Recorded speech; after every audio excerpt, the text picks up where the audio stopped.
go. Oh, yeah. So Midway will have a Hammers 1st and 10 from the Greenway 45. 3:49 left to go in this game. Hagelin looks to his right, now goes to his left, has to hurry up and get rid of it, tries to hit Mason as he was under a lot of pressure that time by Coalfield's Brock Jones.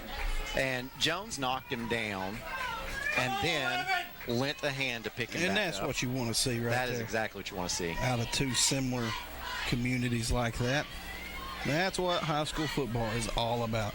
Because a lot of these kids want to grow up, work together, be friends, and so on and so forth. So, yeah, you don't really consider all that when you're in high school playing football, but it happens. Promise you it happens.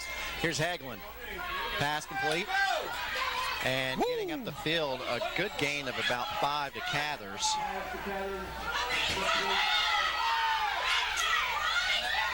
That was a devastating hit by Coalfield's Cole Hines. Yeah, Cathers is down.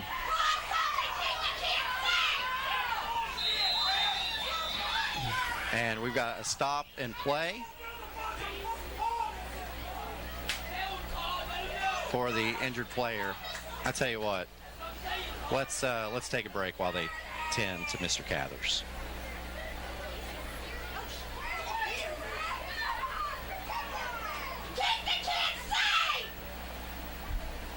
I am a Simplicity dealer. This business is my life, my career. If you need a new mower, I'll help you choose the model that will make your property look its very best, and even let you take a test drive. When it does need service, you can rely on my factory service training and genuine parts. Because I don't just sell products, I build relationships. I am a Simplicity dealer. S.L. Bowman & Sons, 524 North Front Street in Rockwood.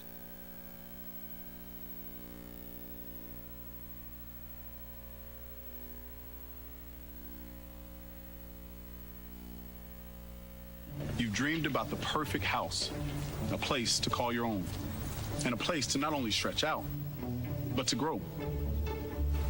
Auto Owners protects your house because to you, it's home.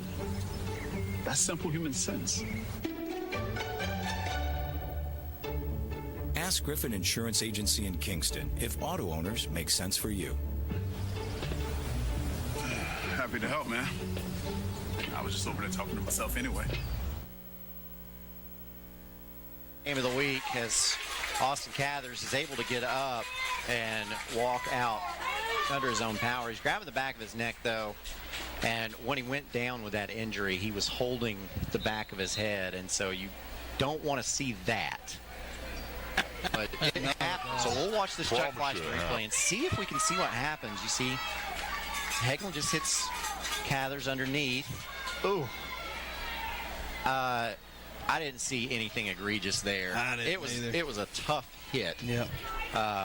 He got hit high and low in different directions, and it was awkward.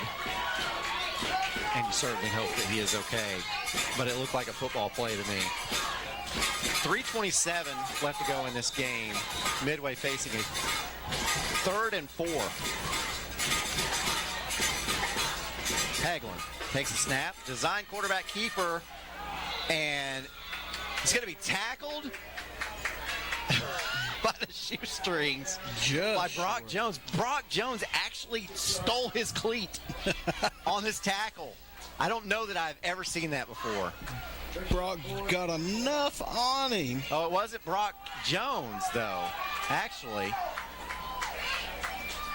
Jones gave him his cleat back. Whoever it was made a really good tackle. 4th and 1. Midway, of course, going to go for it. Low snap. Hagelin has to get it off a bounce off the ground. Hagelin lets it go, and his pass is incomplete. There is a flag on the play. There are 2 flags on the play. Gracious, 2:37 left to go in this game.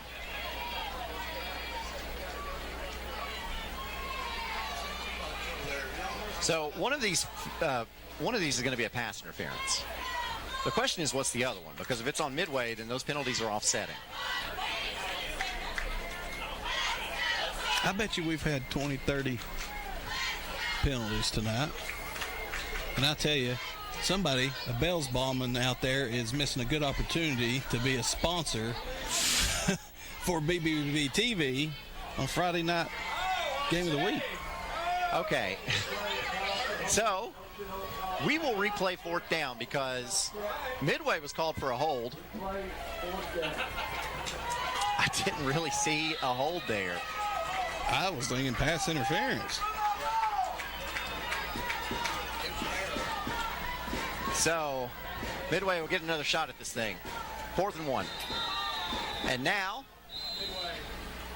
Coach Ron Treadway wants to take a timeout. So this timeout is brought to you by Patterson's Appliances. Quality appliances from brands like Whirlpool, Maytag, and KitchenAid. I am a simplicity dealer. This business is my life, my career. If you need a new mower, I'll help you choose the model that will make your property look its very best, and even let you take a test drive. When it does need service, you can rely on my factory service training and genuine parts. Because I don't just sell products, I build relationships. I am a simplicity dealer. SL Bowman & Sons, 524 North Front Street in Rockwood. All right, so out of this timeout, Midway will have it 4th and 1. Trailing 14 points in this game with 2:37 left to go in it. It's just a yard. You think you should be able to pick it up. Let's see.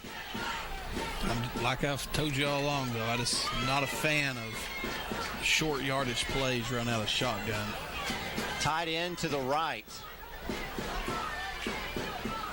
Handoff goes to Mason. Mason has enough for the first down, and he's brought down at the 42, and we've got a flag. And it'll be a late hit, and they're going to call this one on Bowling. Kanan Bowling. There's 2 fouls on the play. Or there's 2 flags on the play. We'll see. A block in the back on Midway.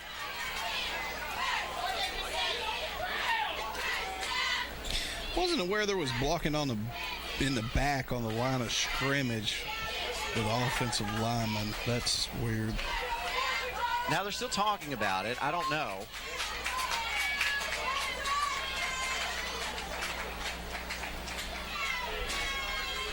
Okay, so they're going to call the personal foul, and it's going to be a dead ball. So they're going to mark both of these penalties off, I do believe. Block in the back on Midway. And then dead ball, personal foul on Coalfield. You're going to mark both of these penalties off. And that, I believe, is going to result in a first down with Midway, because Midway is penalized 10 yards for the block in the back, and Coalfield is penalized 15 yards for the personal foul, which means Midway nets 5 yards on that play. And if you're watching that replay there, I don't think there was a late hit on Coalfield. I think the Midway player pushed him into it. Oh, wow.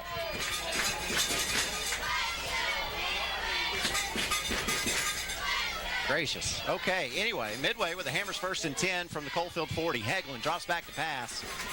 Under pressure. Looks, gets rid of it. That pass is complete. And getting up the sideline is Ty Mason. Mason has run out of bounds with 2:11 left to go in the game. Big pickup by Ty Mason. Good job by the quarterback of seeing his check down guy being wide open. Just lays it up to him, lets him do the rest. Oh, yeah. He made that linebacker dedicate either come get me or guard Mason. That's a tough choice. That's a tough choice. Lau. You have to honor the quarterback, and Yep. quarterback has a good enough arm to be able to complete an easy pass. So Hammers 1st and 10. Here's Hagelin. Rolls to his right again. Looking. Let's Got him. go. He's got a man wide open. Touchdown. Touchdown, Midway. It's Seth Gordon.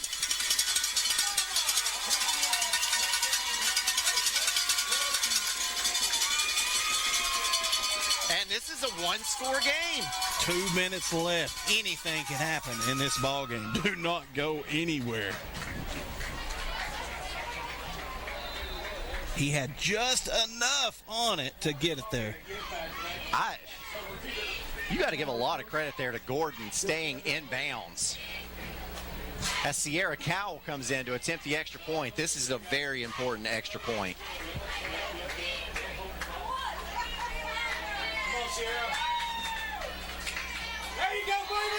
Kick is up. It is good.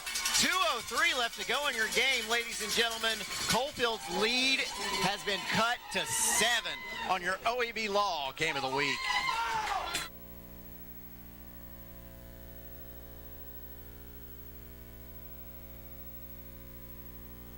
You've dreamed about the perfect house, a place to call your own, and a place to not only stretch out, but to grow.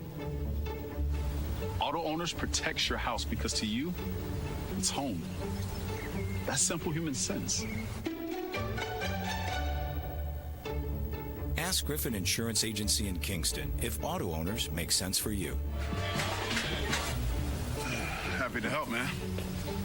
I was just over there talking to myself anyway. So 27 points have been scored in the fourth quarter alone in your OEB Law Game of the Week, and it's a good one. As Midway will get set for the Davis Funeral Home kickoff, it's Sierra Cowell, Davis Funeral Home, with 2 locations to serve you in Harriman and Wartburg. Go to davisfuneralhomes.com. So you expect to see an onside kick here from Sierra Cowell. So Coalfield will have all their hands people in. Cowell? No, Cowell does not kick it, and there is a penalty for offsides. Coalfield would have recovered that as Rommel Conlon fell on it. Coalfield football, if I'm not mistaken, correct? So Hegland stepped up to kick that one instead. Decline the penalty. Well, you can't decline it because there was no play. Yeah. So Midway will back up 5 yards. Really, that might work out for him. It gives him a second opportunity here to. Yeah, now you don't have the element of surprise if Hegland does end up kicking this onside. And it's not. It's Cowell, and Cowell's onside kick is recovered by Eli Justice at midfield. So Coalfield takes over with 2 minutes left to go. Midway has 1 timeout remaining. So if Coalfield gets a first down here, then this game is over. And I'd say you're going to get a heavy dose of quarterback run. Where that ball was placed, nobody really had a shot at it except for Eli Justice. And credit Justice for taking care of it. Let's see if Midway is able to slow down this quarterback, keep him contained, and make him make a play.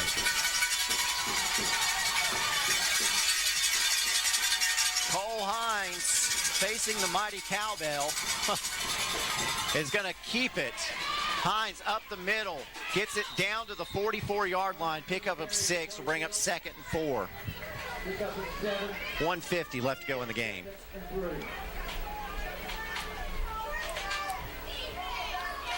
Hines had Lau in the backfield. Lau just became an extra blocker.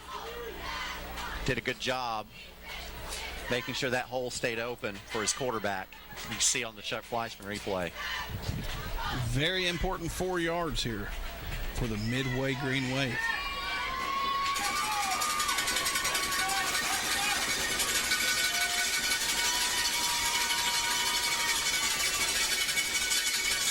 Hines. Another quarterback keeper up the middle.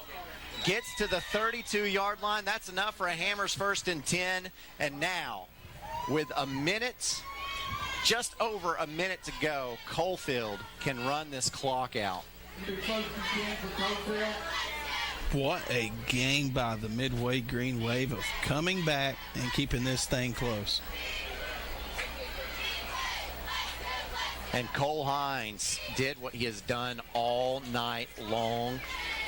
You see who they're running behind, the big Bryson Ridge.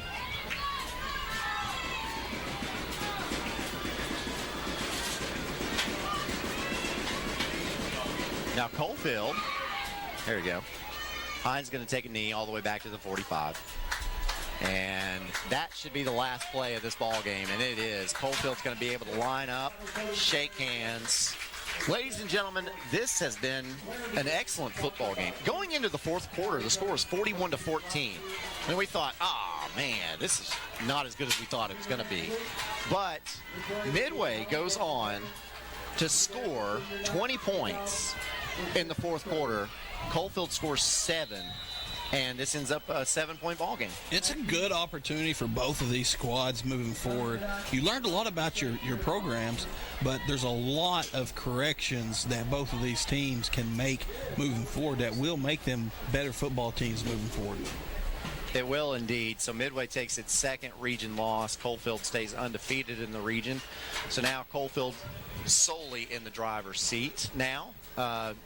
They'll have a big matchup coming up with Greenback, which will determine most likely the region champion for the regular season coming out of this. Now Midway can still possibly get a home game in the playoffs. It's just their road is a lot harder now as the Greenway falls to the Yellow Jackets 41-34. So let me give you a scoring summary of how this happened. It started out in the first quarter. Hines hit Conlon for 19 yards. And Treese hit the extra point with 9:15 left to go in the first quarter to make it 7-0. In the second quarter, with 8:06 left to go, Hines with a 4-yard run. The extra point was blocked, and Coalfield led 13-0.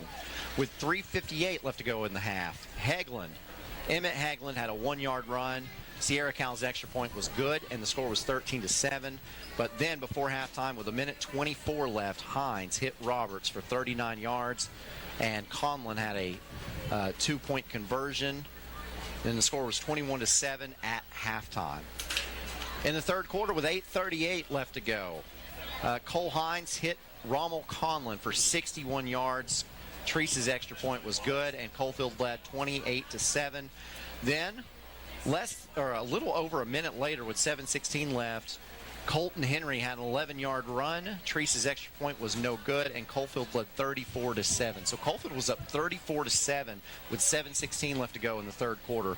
With 6:36, Emmett Haglund hit Seth Gordon for 80 yards. Cal's extra point was good, and Coalfield led 34-14. Now here's where it goes crazy. In the fourth quarter, Cole Hines hit his receiver Tucker West for 7 yards. Treese extra point was good to make the score 41-14. With 9:21 left to go in the game, Emmett Haglund hit Brennan Reed for 9 yards. 2-point conversion was no good. Score was 41-20. With 8:18 left, so just a minute and 3 seconds later, Haglund hit Reed for 13 yards. Cal's extra point was good. The score was 41-27. And then with 2:03 left, Haglund hit Seth Gordon for 21 yards. Cal made the extra point, and your final score was 41-34 as Coalfield was able to recover the onside kick, get a first down, and then run the clock out. Crazy second half. We've had some great games this year on Channel 12. Brad Jones, who's picked these games, did a heck of a job. Been an exciting year so far. And I tell you what, next week's game, Harriman versus Midway, will be right back here south of the river, and that is going to be an excellent game as well. Better tune in because Harriman has the playmakers and are really rebounding, and I'm expecting to see a whole different Harriman team coming down here to Midway. Now stand by for the free medical clinic Friday night scoreboard show with David Queener and Jonathan Cox. And they'll have all of your scores from around the area, and they're going to talk some Tennessee football. Tennessee with a big game tomorrow. Who's starting quarterback? Against Missouri. And who knows? Maybe they'll know tonight. Maybe Jonathan Cox will give us the insider. And that is going to do it for tonight's game as Coalfield defeats Midway. Final score is 41-34. Excellent football game. Midway able to persevere, hang in there, but ultimately falls by 7 to Coalfield. So from the Emerald Forest for the coach, James Hoot Gibson, and all the crew with BBB Communications, I'm Aaron Harvey saying so long, folks.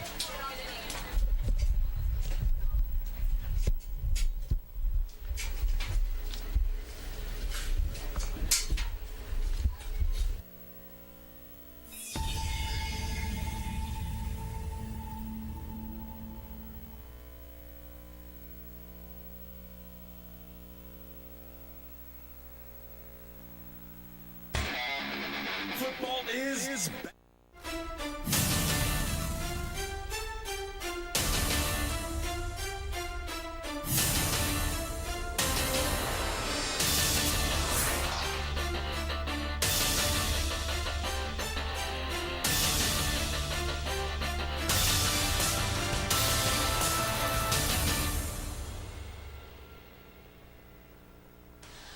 Welcome to the free medical clinic Friday night scoreboard. I'm David Quainer. Jonathan Cox is sitting down as we speak. Cox, you timed that out just right, man. I mean, just right. Cofield had, Eric might have had a point last week. Cofield had a burner there down the end, 41-34, midway. Come down to the last couple of minutes there. And I've never seen as many offsetting penalties just from the time I sat here. I think there was 4 offsetting penalties. I'm blown away. Like personal fouls? Personal foul or pushing the back or you name it, just whatever. I've just never seen so many offsetting penalties. I tell you something I have noticed a little bit more, maybe tonight than any time. I've noticed coaches being a little bit more aggressive with officials on the field. Really? I noticed tonight in the Clinton-Campbell County game, the Clinton coach almost at midfield. No, I mean, I'm talking midfield out to 20-yard line. I noticed the Cofield coach out on the field quite a bit tonight. I just read that Clinton got the ball back with a chance to score and go for 2 and tie the ball game. Did you hear a final? 14-6. Final? That's what I was told. Okay, well, it just went. It must have. I was told it was 14-6. Now, maybe it's not. That's what I asked. Was that a final score? And they told me yes. So maybe it's not. Okay. So I just read it was 14-6. And I've not seen it come across. I can't hardly see the ticker in, but I got some. Yeah, 9 minutes ago it was 14-6 with 2:25 remaining in the game. Well, it said. And Clinton got the ball. So it must be over. Said 14-6 up there, so I can't see a little bit better. I'm getting used to my new glasses here. So. Did I read the scoreboard correct tonight that Oliver Springs lost again? Couldn't tell you. I think Oliver Springs lost to Harriman. Tonight? That's it. Yeah, I think that's who they played. Wow. Now, wait a minute. Has Oliver Springs won a game this year? So Oliver Springs, I think the last 3 or 4 weeks, I know they didn't play a game. They had a COVID and they had a bye. So I'm not sure what's going on down there. Well, you can't. If that's the case, you can't be off all those weeks and win a ball game. I don't care who you are. That would affect anybody if you're not playing. Yeah. Because if you're not playing or you're not practicing, that's just not good for you at this time, especially at this time of year. Yeah. That's why I don't really like the break. You know that most teams are going to have. They'll have a break. Not unless you're really injured. Yeah. Not unless you're really injured, and not unless some of those injuries can heal in a week. And if you're that injured, most of those injuries are not going to heal in a week anyway. I always thought if you're playing really good football right now, why do you want to take a week off? You don't want to take a week off. You need to continue to play. But wow, Jefferson County beat Dobbins Bennett tonight, 35-21. That is a big win. You sure? For Jefferson County, and I did know that I do know for sure Jefferson County won because I heard on the way in that Jefferson County won. I just didn't know they beat Dobbins Bennett. Hardin Valley loses another. See, there you go, Harriman over Oliver Springs. It does say that, doesn't it? Rockwood over Oneida. Over Oneida. Well, that's the effects of losing Tony Lambert. That's all I got to say. That's the effects of losing. Kingston rebounds tonight over McMinn Central. Meggs wins big. Austin East gets it over Union County tonight. Yeah. I was more surprised last week. Now that Ray County beats Walker Valley. Is Walker Valley pretty good this year? Walker Valley's okay, but Ray County Is Ray County's had Walker Valley's number for the last several years. You know, Walker Valley beat Powell in the playoffs last year. I would think that the Clinton's lost to Campbell County tonight. It eliminates them from the playoffs. Maybe they've got to beat Carnes. I think they'll have to beat Carnes. Yeah. I think they have to beat Carnes. Did Carnes play tonight? Carnes' lights were on when I came this way. Okay, so we ain't heard nothing. How many I've not heard a yards score. young man had or anything? No, I've not heard anything on him. But their lights were on when I was heading this way. Okay. And they might not have had a game, but their lights were on.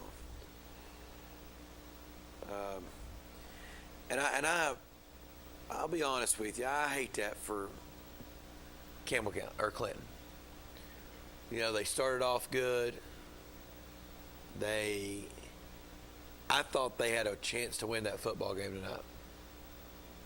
I really did. One note, Campbell County's running back, I don't think played in the second half. I don't know if he's got injured or what, but he tore it up in the first half, but was not there in the second half. So I don't know if that's an injury or something. I don't know. And he might have played in the fourth quarter, but he hadn't played it because I heard Jim Harris say he's not been back in the game after halftime. Carnes did beat Lenore City tonight. Well, it was close. Whoa, I'm sorry. That was 3 hours ago. But they played Lenore City. Yeah, it was close when I heard a score earlier. I'm more than say like maybe 21-14 or something, or that might not even have been it. It might have been somebody else. But so week 7. Week 7's in the book. Week 7's in the book. Yeah. You know, we're finding out contenders or pretenders. Absolutely. We're down to the nitty gritty. Everything pretty much left from here on out. There'll be one non-region game built in here, but everything else down the stretch is going to be region games. So we'll find out. Fulton takes another hard lick tonight. I think it was 30-something to 14. 40-something to 21 now. I didn't know this till earlier tonight. Fulton has never beat South Dole. Never beat South Dole in football. Really? That's what the Channel 6 reported tonight. Never. South Dole must not have played them for a long time. I guess. I don't know. Yeah. Let's Hold see. on a second. Just repeating what they said. She said, Kellyanne Stitt said tonight that Fulton had never beat South Dole. Okay. I don't know if that's true or not. I'm just playing it back in my head. What color you on the air? Yeah, Carnes did beat Lenore City 28-21.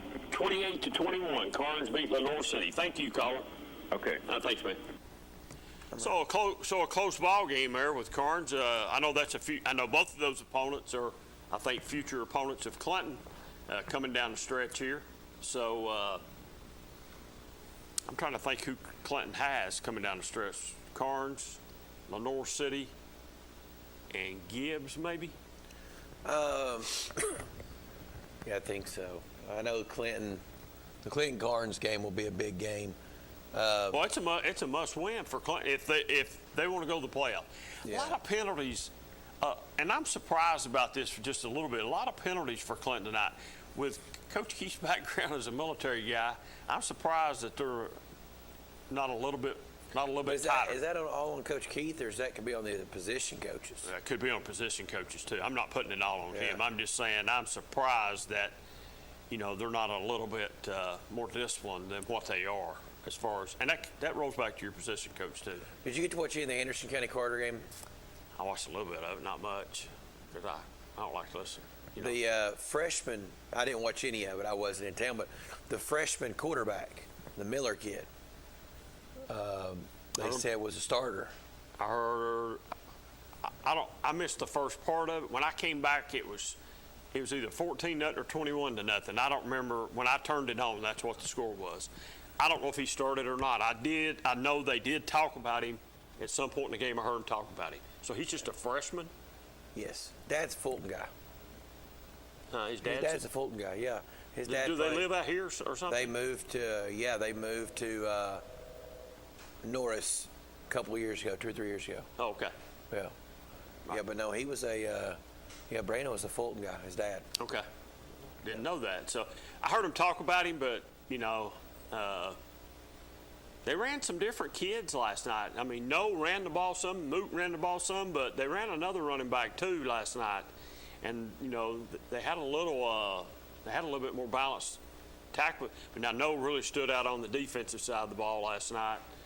I don't know where he's going to play in college once he decides where he's going eventually, but he's got a shot to go either way, I think. He might be a better linebacker than he was in college, and he's going to be a running back. And I'm going to say this to our Coalfield caller because I've thought about this. Carter and Gibbs just might not be any good. Carter and Gibbs?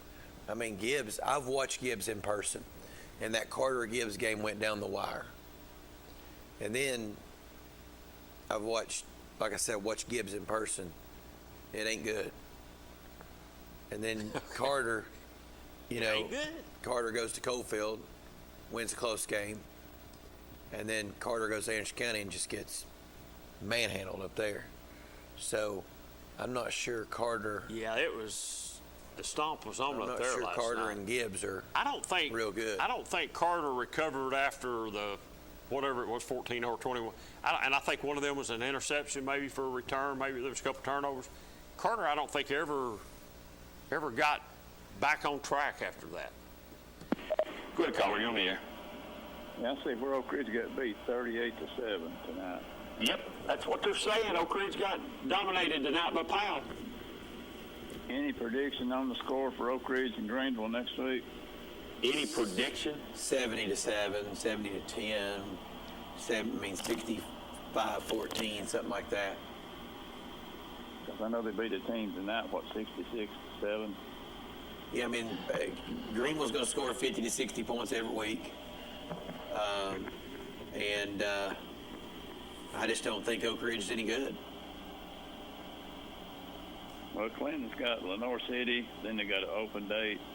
They play Gibbs and Carnes. Yeah, I wonder if they're going to schedule anybody that open date since they lost a game earlier this year. Clinton had it going a little bit and had a COVID, and I think that really set them back. I really did. Yeah, instead of getting better on that week off, they missed I don't know. It's just like they've not got going since then. Not going since missing that game. Just like we talked about earlier with Augsburg. But I mean, historically, that 5A, for Clinton, you've got to beat Campbell County, and you've got to beat Carnes. And I would say right now, Campbell County's in the driver's. Well, no, Carnes beat Campbell County. So right now, Campbell County's going to be fourth. Carnes would be third. Clinton's got to win the last two district games probably in order to get in. We got Oak Ridge in the mix too. Yeah. Listen, I wouldn't want to be Oak Ridge if Oak Ridge has to go to Greenville, right? I think that's right. Oak Ridge and Campbell County still got to play each other too. Yeah, they're not played. I wouldn't want to be Oak Ridge going to Greenville next Friday night after tonight. That's just going to be brutal. It's going to be brutal. Greenville would be. I would have not scheduled. That would have been a game I wouldn't schedule, Cox. I'm sorry. Yeah, I mean, No, I don't care. I mean, the thing is Greenville would beat Powell by 2 or 3 touchdowns.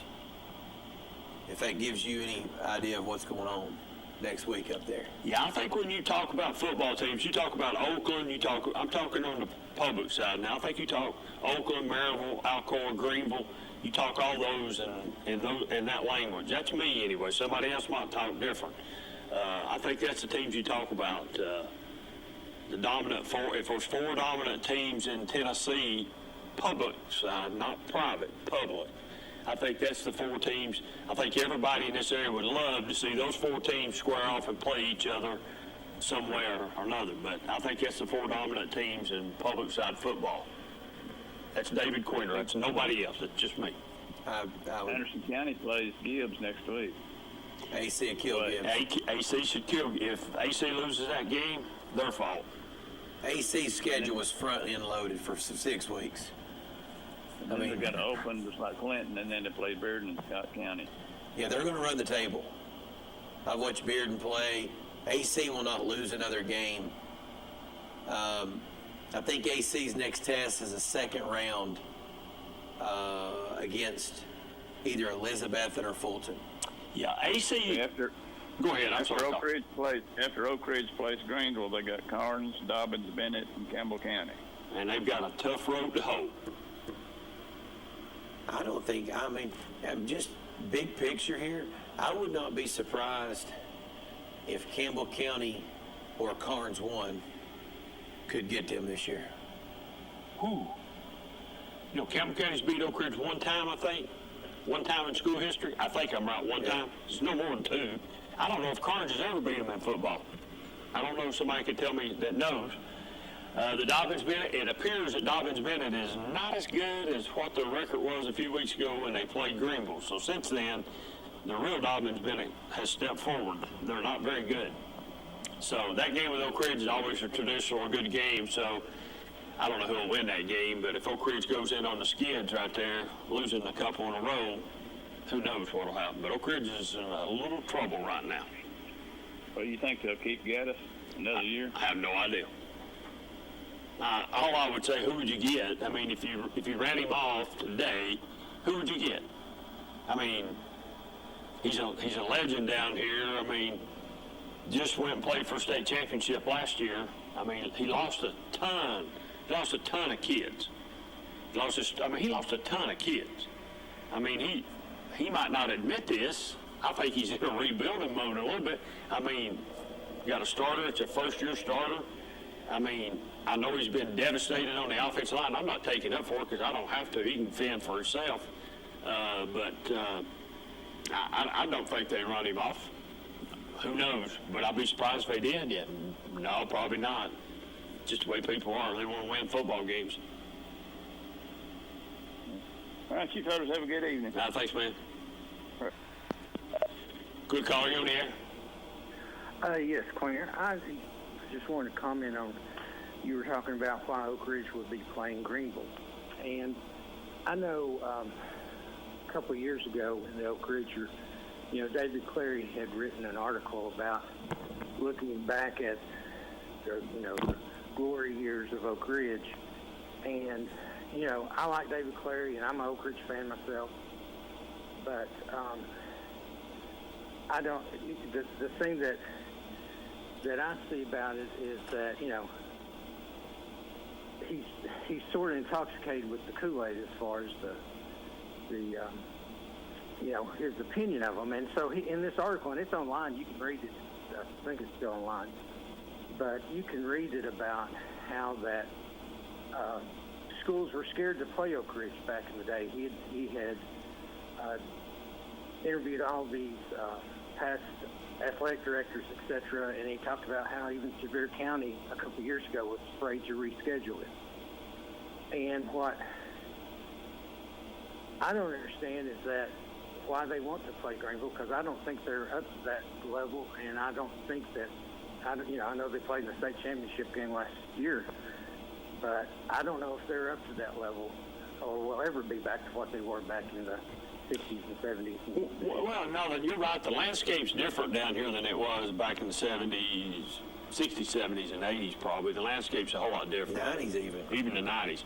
Yeah, they're not the jobs in Oak Ridge like they were back in the day, so I don't know if people are scared to play Oak Ridge or not. I don't know nothing about that, so.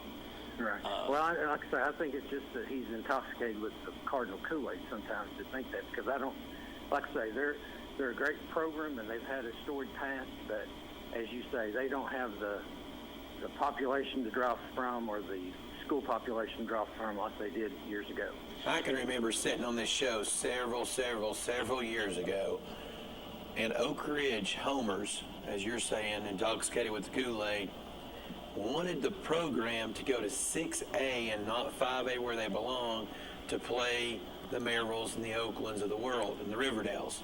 Well, now I think looking back at it, they realize why they didn't do that. They weren't built for that. Right. Not today, they're not. Well, they weren't built for that 8-10 years ago when it happened. No, not now they're not. Yeah. But back in the 70s and 80s, if a 6A had been around, they'd been built for it. But they had the studs down here then. I mean, if you even look back to the T. Higgins era of how I mean, he was a great football player, and they had some good players around him. I mean, they were pretty good back then. Didn't go far in the playoffs. I don't know. I mean, I remember them getting beat by Walker Valley In the playoffs. First, second round. At Blankenship. I was there. Me and Brad Jones were there. Yeah. I just the kid, and I'll use this reference. These kids playing high school football these days, no matter. Believe he's not here, folks. He's just listening to us now. Well, no matter if it's, and like I was going to say, I use the reference here. No matter if it's Farragut or Clinton or Anderson County or Campbell County, the name Oak Ridge doesn't scare these kids at all. They don't have the scar tissue, that the people and the intimidation of 99 people walking down those stairs, like they did, like you said, in the 80s.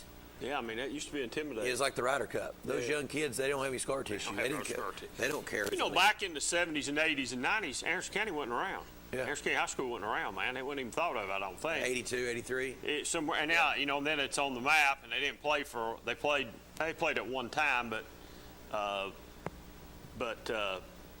it's different. I don't think, I would think the teams that people don't, teams that people don't want to play today are the Maryvilles and Alcoas and the Oaklands and the Greenvilles, and maybe even Elizabethton to a certain extent. I don't think teams are afraid to play Anderson County or anybody else around here. Those dominant teams, we're talking dominant teams. The Alcoa, the Maryville, Fulton for about 5 or 6 years. Yes. Austin East for about 5 or 6 years back in the day. Back in the day. They were people scared to play them. They wouldn't play them. They'd score 70 points on you, and, I mean, it's hard to slow down a Cadillac. Got that right. I mean, it's just. I'll never forget this, and your dad was on the coaching staff, and I was standing, Anderson County went to AE to play a playoff game, and this was Leroy Thompson's days. And I was up in it's not really a press box where you stand, you stood outside in the hole about like this, okay? And I was up there, I don't remember who was up there. Your dad might have been up there and somebody else. I was standing up there with him. And Anderson County ran it all the way back for a touchdown. And, we were pretty happy. And old Codgers in front of us turned around and said, "Hey, AE ain't had the ball yet." And Leroy Thompson literally ran from sideline to sideline and up and down the field all night long, and nobody could stop him. That's how good he was. And he was right. AE hadn't had the ball yet. And when they got it, Leroy lit us up, man. So I'll never forget that as long as I live about that. So going to see Leroy Thompson play. There's supposed to be a documentary coming out about Leroy Thompson. And he was a good high school football player, Collins. God almighty, he was a good high school football player. That's what they say. And the funny thing is, when Joe Paul showed up at his front doorstep, I think the story is John Adams had been sitting outside Leroy's house because he'd heard through a reporter in Pennsylvania that Joe Paul was on his way down to visit Leroy. And when he showed up, John Adams, I'm pretty sure, calls Johnny Majors. I'm sure goes to a payphone or whatever. Yeah. Gets hold of Johnny Majors, says, "Get to Leroy's house." And of course, Majors, I think it was Majors, the story goes, and Majors ends up showing up at Leroy's house that afternoon. Joe Paul was already gone. I mean, that's how big time he was. He was big. He's big time. From my understanding, and had a good career at Penn State too. Yeah, had a really good career at Penn State. But anyway, week 7 is in the book. Like we said, Clinton goes down tonight. Oak Ridge goes down tonight. Man, I'm trying to think. Coalfield wins. Rockwood Oliver Springs wins. Loses. Rockwood wins. Rockwood wins. Kingston wins. Midway loses. They played Coalfield. Did we see a Harriman score up there for some chance? Yeah, they played Oliver Springs. Oliver Springs, right? yeah. Oliver Springs. Yeah. Anderson County wins last night.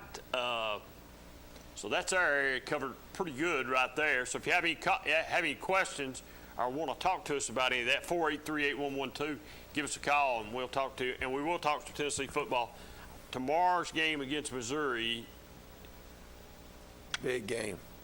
I was going to say huge, but I'll go with big. Yeah. It's huge for Tennessee. It has, not only would it be Josh Heupel's first conference win, They don't win tomorrow, I don't think they go to they're not eligible for a bowl game. Before we go to our first commercial here, two things. We've got I'd like to hear from this guy. We got a former Dallas Cowboy, former Tennessee Vol that watches our show now. Yeah. I'd like to hear from Mr. John Warren, he's over there around the program a lot, to see where it is. I think he feels like it's in a pretty good place right now. Well, the Florida coach made a comment. It was like a different team on the field. Yeah. That he faced. He could see, a lot better football team, even though he had just beat us, but he did say that. Now, was he saying that just to be saying that? One of those coach things, I'll take care of another coach, try to help him out. I don't know. But there are some big games tomorrow. Arkansas, Georgia, Ole Miss, Alabama. Everybody and their brothers saying Lane Kiffin's going to beat Alabama. I'd just say streaky breaks just a little bit, boys. Streaky breaks just a little bit. And LSU, and I'm trying to think who LSU's got tomorrow. Man, Auburn. Big games. Good day football. Everybody's talking about the Auburn coach.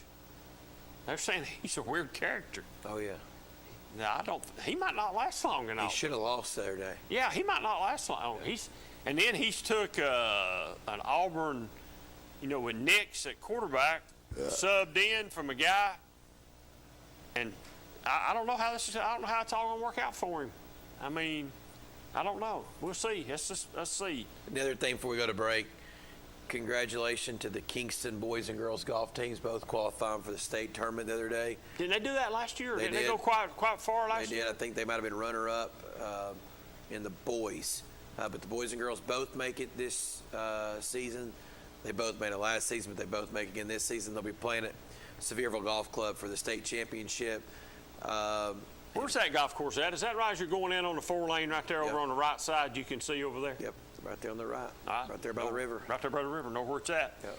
All right, we're going to, you got anybody else you want to shoot a shout out? That's all. I just want to make sure we got that covered. All right, I want to jump out. Let's take our first commercial break of the night. We'll be right back in just a few minutes on a free medical clinic Friday night scoreboard. Many of our neighbors are living in fear of becoming sick or injured because they do not have health insurance or can't afford to go to the doctor. The Free Medical Clinic is solving that problem by providing free, no-charge primary care clinics in Oak Ridge, Harriman, and Briceville for residents in Anderson, Morgan, and Roane counties. But we don't accomplish this alone. There is no way we can create a better future for our community members by ourselves. It takes all of us. We thank each of our valuable partners in helping the Free Medical Clinic end the fear of those who can't afford medical care. On behalf of our thousands of patients, thank you. American Outdoor Equipment has a great new location in Rockwood. They are a Branson tractor dealer with various sizes to choose from. Branson's greatest asset is their strength, quality, and features. But American Outdoor Equipment also has Bobcat mowers. You can expect the best when it comes to performance, durability, and comfort with a Bobcat mower. Or how about a Dixie chopper mower? They're the world's fastest lawn mowers. They have a large service and parts department. They are family owned and operated, plus they offer in-house financing. That's American Outdoor Equipment in Rockwood. The innocence of youth. Is there anything any better? But soon they'll be in high school and facing all the same challenges you faced. How to make friends, how to fit in, how to be cool. We want our children to have everything they'll need to live fulfilling and productive lives. Make sure the kids in your family are among the more than 110,000 participants here in Tennessee who take part in high school sports. I am a Simplicity dealer. This business is my life, my career. If you need a new mower, I'll help you choose the model that will make your property look its very best, and even let you take a test drive. When it does need service, you can rely on my factory service training and genuine parts. Because I don't just sell products, I build relationships. I am a Simplicity dealer. SL Bowman & Sons, 524 North Front Street in Rockwood. Your grandmother's fine china, those trendy sneakers, your collection of hand-carved duck decoys. Auto Owners protects your home. Because, well, somebody should. That's simple human sense. Ask Griffin Insurance Agency in Kingston if auto owners make sense for you. Oh, now you do your job.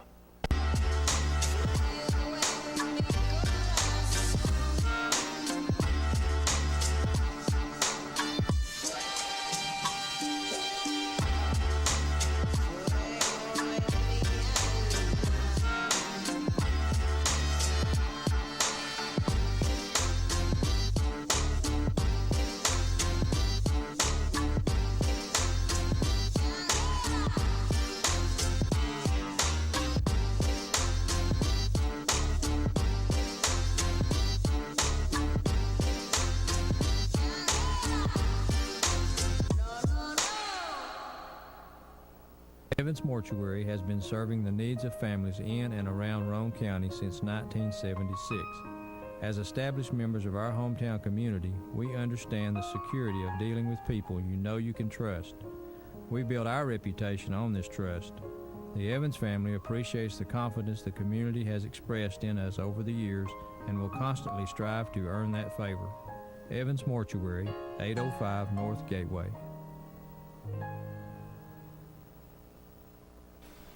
Welcome back to the free medical clinic Friday night scoreboard, and folks, just you can go to fmcor.org and find out more about the free medical clinic that's offered in Oak Ridge, Harriman, and Briceville.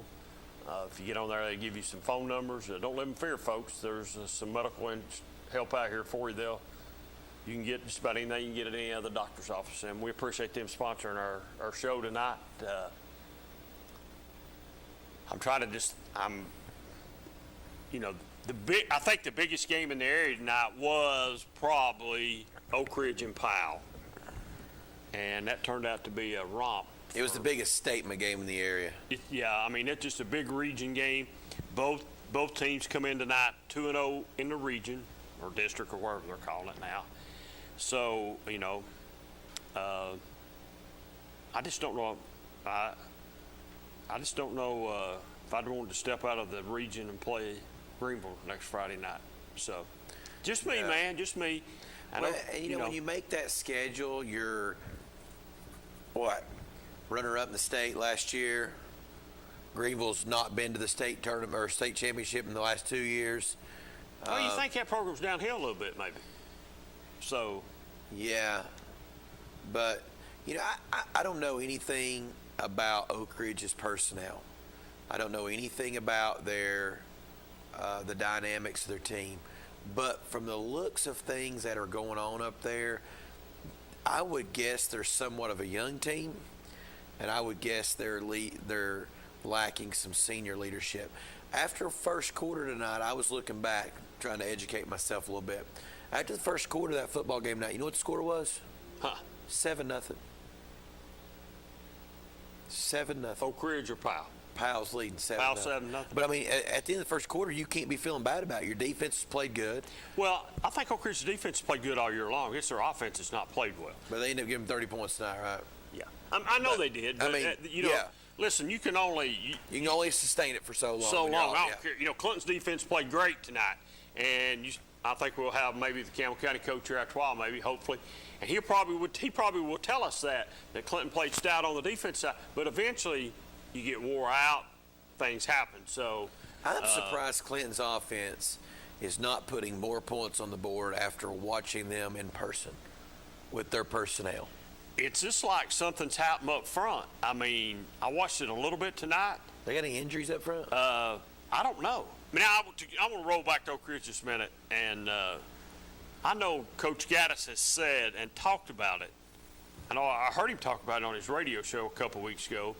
Offensively, on the offensive line, they had lost eight people, whether it's to injuries or for some other reason, school-related wise. So, it really don't matter what you got in your backfield or what kind of quarterback you got. If you don't have anybody up front that can block for you, it don't really matter. Clemson's figuring that out, aren't they? Yeah, Clemson's figuring that out. Dallas Cowboys have figured that out with Ezekiel Elliott when whatever the guy's name on the offensive line went there. So they figured it. So you figure it out. It's on the high school level, college level, and the pro level. Offensive linemen are really important. Those are ones. That's why running backs on the pro level really take care of those linemen and really take care of them because they make them millions of dollars, buddy. I mean, I'm sorry, they make them millions of dollars. Yep. And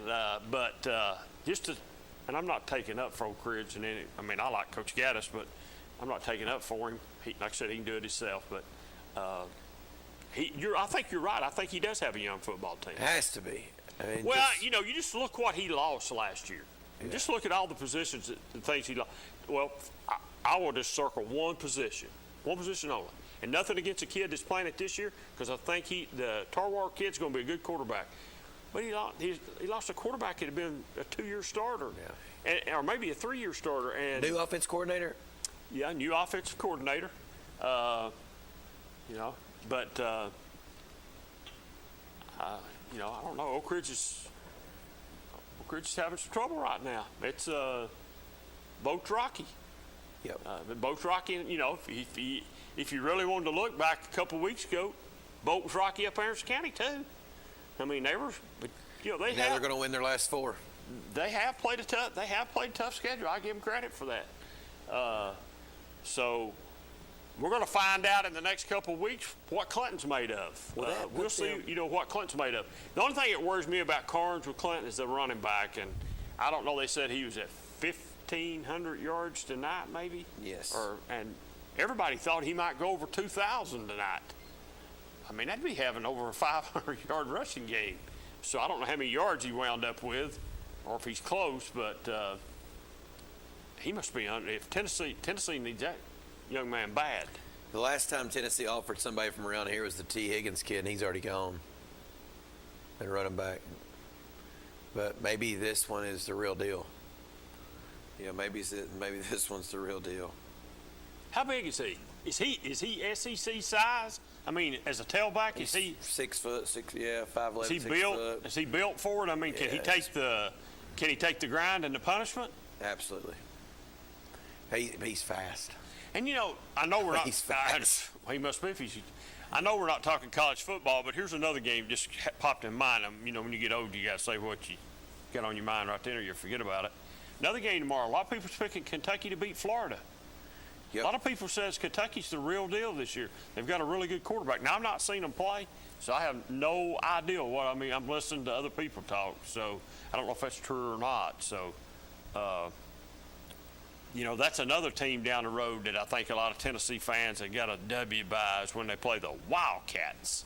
Yep. So, if they knock off Florida tomorrow, I don't know. I think the only bowl game Tennessee will be going to possibly could be at the house. Yeah, it won't be pretty. It won't be pretty. And then what's that? What happens then? What happens then is the fans at UT get on the court, get on the coach, and want him ran off, and he ain't been here a year. So yeah, they got to give him time. They got to give him some time, man. Hey, folks, 483-8112, give us a call. Or what time is it? I don't even know what time it is. I must have said the wrong name. I meant T. Hodge. T. Hodge? Yeah, I think I must. Well, I've heard. Do you think I had a conversation with a doctor about T. Hodge here not long? Remember, in fact, about 2 weeks ago. And the doctor seemed to think that T. Hodge was not an SEC caliber running back. I don't know if they recruit any play running back. Good high school athlete, just not a college running back, and did not want to accept a position change. Oh, really? That's what I was told. Don't know if that's true or not. Gotcha. Is there somebody? Yeah, you got two somebodies. Line one. Good caller, you on the air? Yes, it's Coach Price. Hey, Coach Price, what's going on tonight? Big win tonight for the Cougars at Clinton tonight. Oh yeah, it was a barn burner for sure. It was a good night though. It was a fun game and well played by both sides.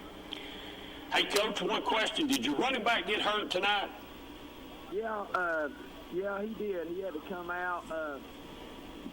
Not really sure what's going on with him, but just one of those situations where it's best just to pull him out for his health, and so we made that call. Our trainer did, and we had to take him out sometime during the third quarter there. Who was the backup running back? Blake Roberts and Oh, gosh. I bet Candy was a nervous wreck.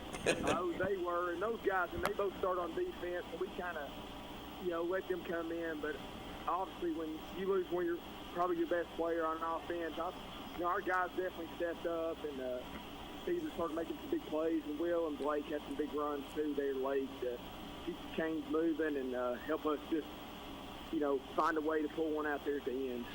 Coach, most of the games tonight, from what I could see on TV anyway, it was more like a defensive battle there for probably the first half anyway. Oh, yeah. I always say the Campbell County Clinton game's going to come down the wire, and it may be 41-40, or it may be 6-7. So tonight was one of the low-scoring ones, but Yeah, it was definitely. I think both defenses are really good on the year. And both good against the run. So, and I know their quarterback was a little banged up, and then of course our running back. It was just a tale of two teams playing hard, trying to find a way. But we were lucky enough. There in the second half, Ethan Miller, our receiver, made some big catches, big plays. Hey, Coach, where's that put you all in the season now for the region and the regular season, and where do you stand? Yeah. Overall, we're 6-1 now. We'll play. We got Powell next week. I think we're 2-1 in the region play, maybe 3-1. I think 2-1 region play. So obviously we just need to keep focused on. But this was a big win for us having a chance to get in the postseason for sure. Yeah, we were talking about that. That's got to put you in front of Clinton, and then I guess Lenore City is down the line there. And who do you end their season with here in the next 3 or 4 weeks? I know y'all have a week off coming up, right? Yeah, we got Powell next week at home, and then we're off. And then we end the season with Sevier County and Oak Ridge. Okay. So some big games, big region games coming up. Obviously, with probably the 2 best teams in the region. I'm not sure how that game went tonight, but the 2 best teams in the region. I'm assuming we have left. But even though. But again, we'll take any way we can get them. Absolutely. Now this year, with all the changes, we try to keep up with it, but we're not the best at it. Now, will you all go play like a Central or a South Dual, Central or a Sevier County or someone? We are actually we're Region 3. We pair up with Region 4, which is Ray County, Walker Valley. Oh. And those schools down there. So, okay, so you go that way. Yeah, we go that way. Okay, Central and Sevier, and they're Region 2, I guess. They're Region 2, and they'll pair up with Region 1, which I think Tennessee High, Dilfer. Okay. All right, good deal. Now, next week, we'll just give you an update. I think that was a 30-7 ball game. 38-7. 38-7 ball game. Oak Ridge got rolled tonight by Powell. Well, Powell, anybody's following high school football around here right now, you know something about Powell High School. So we'll definitely have our hands full. They'll be Division I players always feel, but our running back will be big for a game like that. But at the same time, you're dealing with high school football, and we'll go and give our best shot like we do every week. But like I told our kids, we're going to enjoy this win tonight, tomorrow, and even Sunday. I think sometimes as coaches you want to get focused on the next one, but man, you got to remember you got kids that put a lot into this. And you have nights like tonight for us, you need to enjoy them and kind of live in the moment a little bit. Yeah, absolutely. Absolutely. They're hard to win, Coach. You got to enjoy them when you get them. Yeah. Exactly. Absolutely. Hey, real quick, the young man that you've watched a lot of football, so I'm going to put you on the spot. Is it fair to say that the Bishop kid's a Power 5 running back? We've been asked that question. David's asked that question. Is that fair to say? Well, if you go by yardage, I would say 1,000% yes.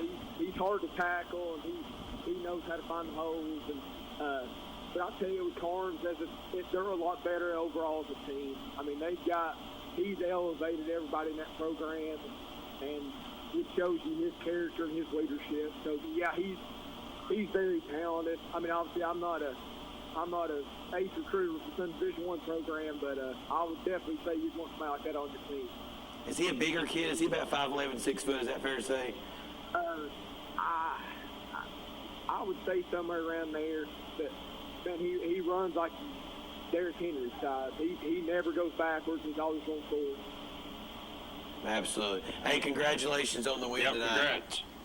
I appreciate you guys, and again, just as always, it was a hard-fought game. So my hat's off to Clinton. Those guys left it all out there tonight. So that's what, as a fan, I'm sure it was an exciting game to watch. All right, buddy. Congratulations, Good job, Coach. Thank you. Thank y'all. See you guys. All right, see you, man. He always tells it like it is. That's what I like about it. Quick caller, you on the air. Hey, David, I've heard something a while ago about down at the Oak Ridge game, some of the football players stepped on some of the color guard flag. I don't know. I don't know anything about that. Said that the band played a little bit longer than what they're supposed to, and some football players come out there and just stepped on the flag. I hadn't heard. I listened to a little bit of the game coming down here to the station tonight just to catch a score because I didn't know what the score was, but I don't know about that. Unless somebody's at the game can call and tell us something. I don't know. Okay. You know, it's really odd. Hey, caller, when's the last time you've been to a high school football game? What? When's the last time you've been to a high school football game? About a year ago.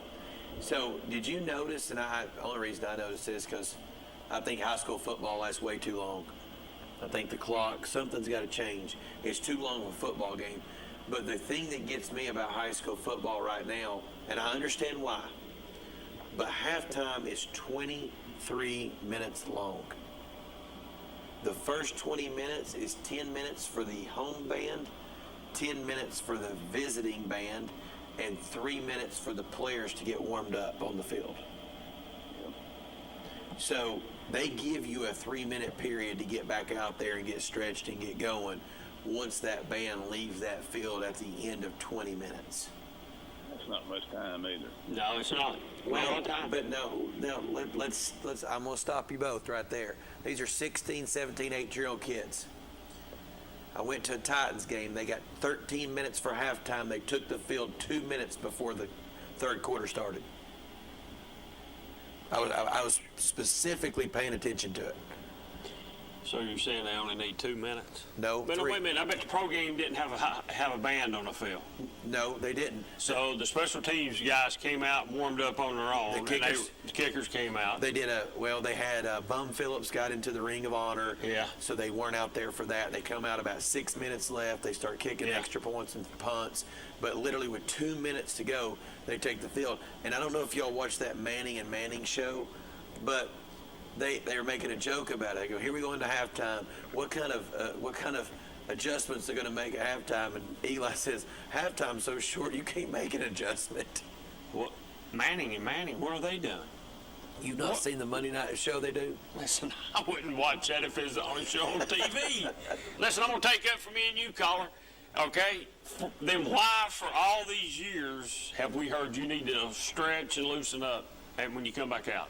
Why for all these years? I mean, they're 16 years old. How long does it take to stretch? No. Why? I mean, okay. 3 minutes, apparently. Isn't that right, caller? You get out there, you stretch, you get your blood flowing, you play. I mean, it ain't like they're 84 years old. 3 minutes, caller. That's all they need, buddy. It's too long. That's all they need. If they need longer, then get them in the parking lot. We'll try to see if we... Young and ain't got arthritis or anything. So they need 3 minutes. Yeah, God, when they do get it, they'll need to stretch. Thanks for calling us. Man. No, I just think it's funny because, I mean, 23 minutes. And if they're out there stomping on flags or whatever, that's my point. They've got time to warm up. I mean, they literally come out there. I don't know if that happened or not. I mean, somebody'd have to call and tell me that we were at the game and we saw it. Yeah. So I'm going to take that's something. I'd be shocked that Coach let that happen. Well, and you know, he might not have been there when it happened. He might not even know about it. Well, I'm sure he knows about it now. Somebody's probably calling. Here's the other thing. Half the time they give them the 3 minutes. At the minute mark, they're over here sitting over there hanging out with their buddies, looking in the crowd.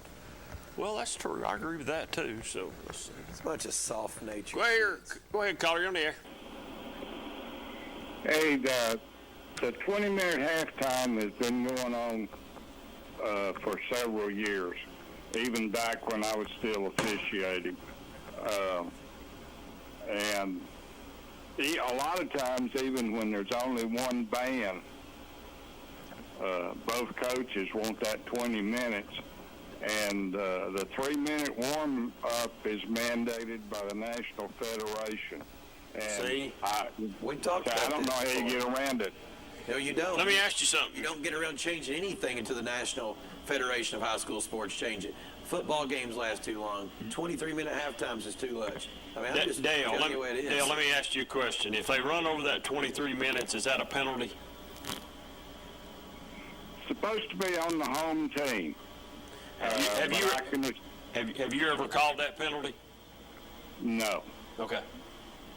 And what y'all have to realize, and a lot of these bands, you know, they want their time. And, coaches don't like it. I'd say some administrators don't like it, but boy, the band and the band parents love it. You've not heard me say anything about the band tonight, because I realize that fully. Okay, I realize it fully. So they both get 10 minutes. Is that the way that is supposed to be set up on that 20-minute schedule? That is correct. The problem you have in a lot of the cases is these big bands. You know, you take like a Dobbins Bennett that's probably got 150 people in their band. They take up 5 minutes just getting on the darn field, and then they still want their 10 minutes of performing time. Hey, Dale, I'll tell you something I ran into that I've never witnessed before, and I think those band members get out there and practice just like everybody else, and they deserve their time. But Bearden last week had homecoming. They did their homecoming. They did their band that took up the entire 20 minutes. Both teams, Fulton and Bearden, come out and stretch for the 3 minutes they're playing football. As soon as the game was over, they moved the teams to the end zones to have their meetings. Fulton's band took the field and played their halftime show at the end of the game. Yep, never seen that. Now, I have seen them do home time before the game. Yeah.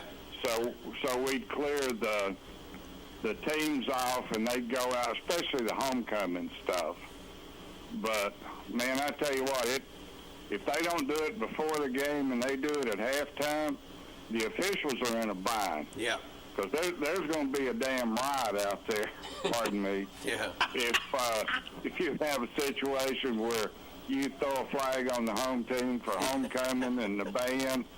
And, of course, I've argued for years that the home team's band's the only one that should perform at halftime. Yeah, I could see that being an argument. Oh, and everybody looks at me like, well, when I used to do it, you know, nobody liked that idea, but it seemed to me to be the most appropriate to solve the halftime problem. From a guy that's been around the game as long as you have, and you started officiating, it was a primary, or the run was the main go-to in high school. What can they do to get these games under 3 hours? I mean, a college football game lasts 4, an NFL game lasts 3, and a high school game lasts 3 to 3.5 hours. Well, I know one thing they do is them officials need to drop in flags a little bit deeper in them pockets. Well, and then you have the deal where, you know, I've heard it, let them play. Let them play. When you going to call a penalty? When you going to call a penalty? Fans are never happy, Dale. Well, and coaches are never happy. That's exactly right. About that. They want you to you know, let them play, but at the same time, they're hollering at you. He's holding. He's blocking in the back. You know, so there's no good thing to resolve that. But there's penalties at every level. So what's the answer, do you think, to getting these games to where fans don't spend 3.5, 4 hours there watching them in high school football? What is it you've been wanting to happen? You've been wanting to roll the clock a little faster or something? Well, from my understanding, I was talking to an official. When a ball goes out of bounds, when somebody runs the ball out of bounds, or it's incomplete, when the ball is spotted, the official clocks it, and when the official clocks it, the clock starts running. Not just the 25-second clock, but the game clock, except the last 2 minutes of the second quarter and the last 2 minutes of the fourth quarter. Yeah, I think they could go to something like what they do in the NFL, where even if guys are going out of bounds, that they, as soon as they get that ball back out there, they're winding that clock. That would be one option, but you know, when you've got people running this run and gun stuff and throwing the ball, maybe your thought of once you get it retrieved back and putting it on the spot and starting it would be one thing. Be a lot of coaches that wouldn't like that. But the clock, yeah. Go ahead. What? I don't see coaches wanting to agree to that. That's something that would have to come down from the National Federation. Oh, yeah, it has to come. I've heard that. I've asked that question. But I'll be a devil's advocate here. If I'm Davey Gillum and I'm playing 4A football against the South Doyles, the Greenvilles, the Elizabethans of the world, even the night they play Powell, that game was a 4-hour football game, just over 4 hours. He's got kids going both ways. I guarantee at the end of the night, he wouldn't be complaining if that clock was rolling and was an incomplete pass. Or well, maybe something else they could do instead of a 35-point spread, do a 28-point spread, let the clock run after that. Because a lot of games are 28-0. Yeah. So lower the point thing down a little bit. I don't know what the answer is. This is something that we brought up when I was trying to be a supervisor, and I took it to the state, and I said, if we get to 28 points ahead, there aren't many schools in the state of Tennessee that are going to come back. It might happen, but the likelihood is real small. And so we asked them, so that would be 12, 13 years ago, to go to the Federation. And I don't remember who the football supervisor was at that time for the state, but they said they weren't going to go make that request. But I always thought that when you got to a 28-point lead, that clock ought to start running. Dale, is there any way they could do 28 during the regular season and 35 in the playoffs? Or I think you've got to be consistent there. Just do 28 all year and in the playoffs? Yeah, that would be my suggestion. And it was, because I talked to a lot of the guys that were in our group up here, and we pretty much came to the same conclusion, is that once you got to 28 points, let that clock run. All right, Dale, let's talk about you just a minute. How long was you a football official and a supervisor? 42 years. How long was you doing basketball? How long did you do basketball? I did basketball for 15 years before my back went out, and I couldn't do it anymore. Couldn't do it no more. I want to just tell you, I appreciate you doing that, man. That officiating is a tough gig, and there's no rewards in it, so hats off to you. I might have hollered. Well, I might have saved you once or twice, too, maybe. You saved me once for sure up there at Clinton. I'll never forget that. Well, you can't come out of the stands after the officials. That's a no-no. When I turned around and looked, I thought that SOB was Paul Bunyan. I heard that, buddy. Hey, thanks for what you've done in high school sports. Because without people like you, these games don't go off on Friday nights, and Monday, Tuesday, Wednesday, Thursday, and Friday, and Saturday sometimes in high school basketball. So my hat's off to you for what you've done. Steve Pott is still no good as a high school official, whatever you say. He's not much better as a basketball official neither. There'll be a lot of people agree with that. Well, I'm sorry, but I would disagree. I know you would. All right, thanks for calling, buddy. Y'all have a good night. Enjoy it. All right, thanks, man. Let's take our second break of the night here on the Free Medical Clinic Friday Night Scoreboard. When we come back, give us a call at 483-8112. We'll be right back. To be honest, I was skeptical about getting the COVID-19 vaccine. I checked what the CDC says and spoke with my doctor about the potential side effects. It definitely made me much less anxious. She told me if I have some arm pain or feel tired, that's completely normal as my body builds a defense to the virus. I was willing to take the vaccine to protect me, my family, and my friends. Join the millions of Tennesseans who have decided to give COVID-19 vaccines a shot. Visit covid19.tn.gov to find an appointment today. Foxy Insurance Group is a local agency. We've got a great staff. We're knowledgeable. The most rewarding thing about working in insurance is taking care of customers. When they come in, a lot of times they don't know what coverages they need. They're relying on us to give them the right coverage that's going to fit their needs, but also at a competitive price. Anybody can go to any agent or they can call any 1-800 number. But getting that right agent that's going to take care of them and be there in time of need, and that's what we're here to do. American Outdoor Equipment has a great new location in Rockwood. They are a Branson tractor dealer with various sizes to choose from. Branson's greatest asset is their strength, quality, and features. But American Outdoor Equipment also has Bobcat mowers. You can expect the best when it comes to performance, durability, and comfort with a Bobcat mower. Or how about a Dixie chopper mower? They're the world's fastest lawn mowers. They have a large service and parts department. They are family owned and operated, plus they offer in-house financing. That's American Outdoor Equipment in Rockwood. 1952. That's the year Hammers opened the first store in East Tennessee. Now there are 5 stores and there's always something new. Like in Hammers' popular ladies' boutique department, you'll find the lowest price possible on new arrivals every week. Find similar deals in the men's department and the expanded rug department. Plus, special purchases always offer surprise savings. You never know what you'll find next at Hammers. Beautiful yards make a statement, and beautiful yards come from Simplicity Mowers. Their exclusive free-floating mower decks with full-width rollers track the contours of your yard for a perfect cut.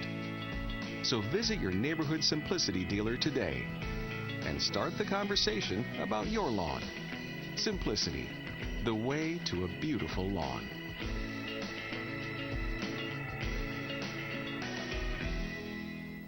You've dreamed about the perfect house, a place to call your own, and a place to not only stretch out, but to grow.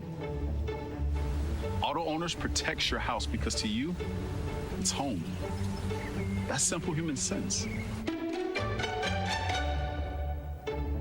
Ask Griffin Insurance Agency in Kingston if auto owners make sense for you. Happy to help, man. I was just over there talking to myself anyway.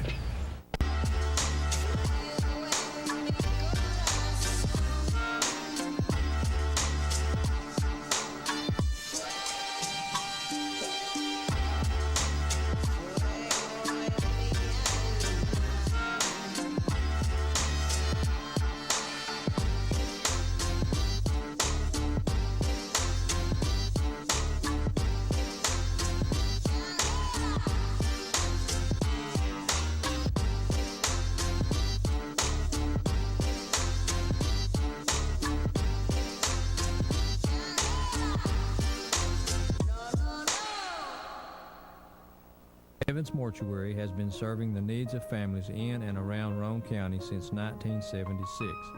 As established members of our hometown community, we understand the security of dealing with people you know you can trust. We build our reputation on this trust. The Evans family appreciates the confidence the community has expressed in us over the years and will constantly strive to earn that favor. Evans Mortuary, 805 North Gateway.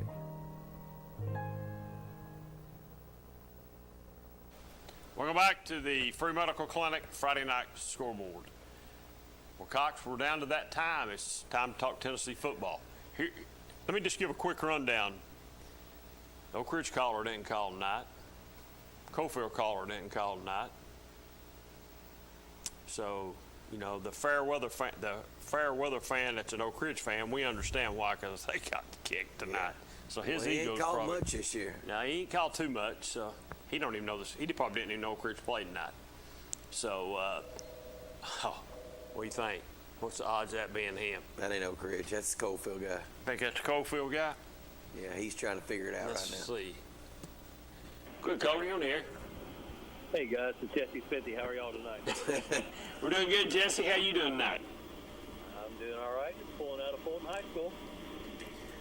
Well, give me the rundown of that football game. I think Fulton jumps out early and looks like they're going to be okay, and then just all heck breaks loose.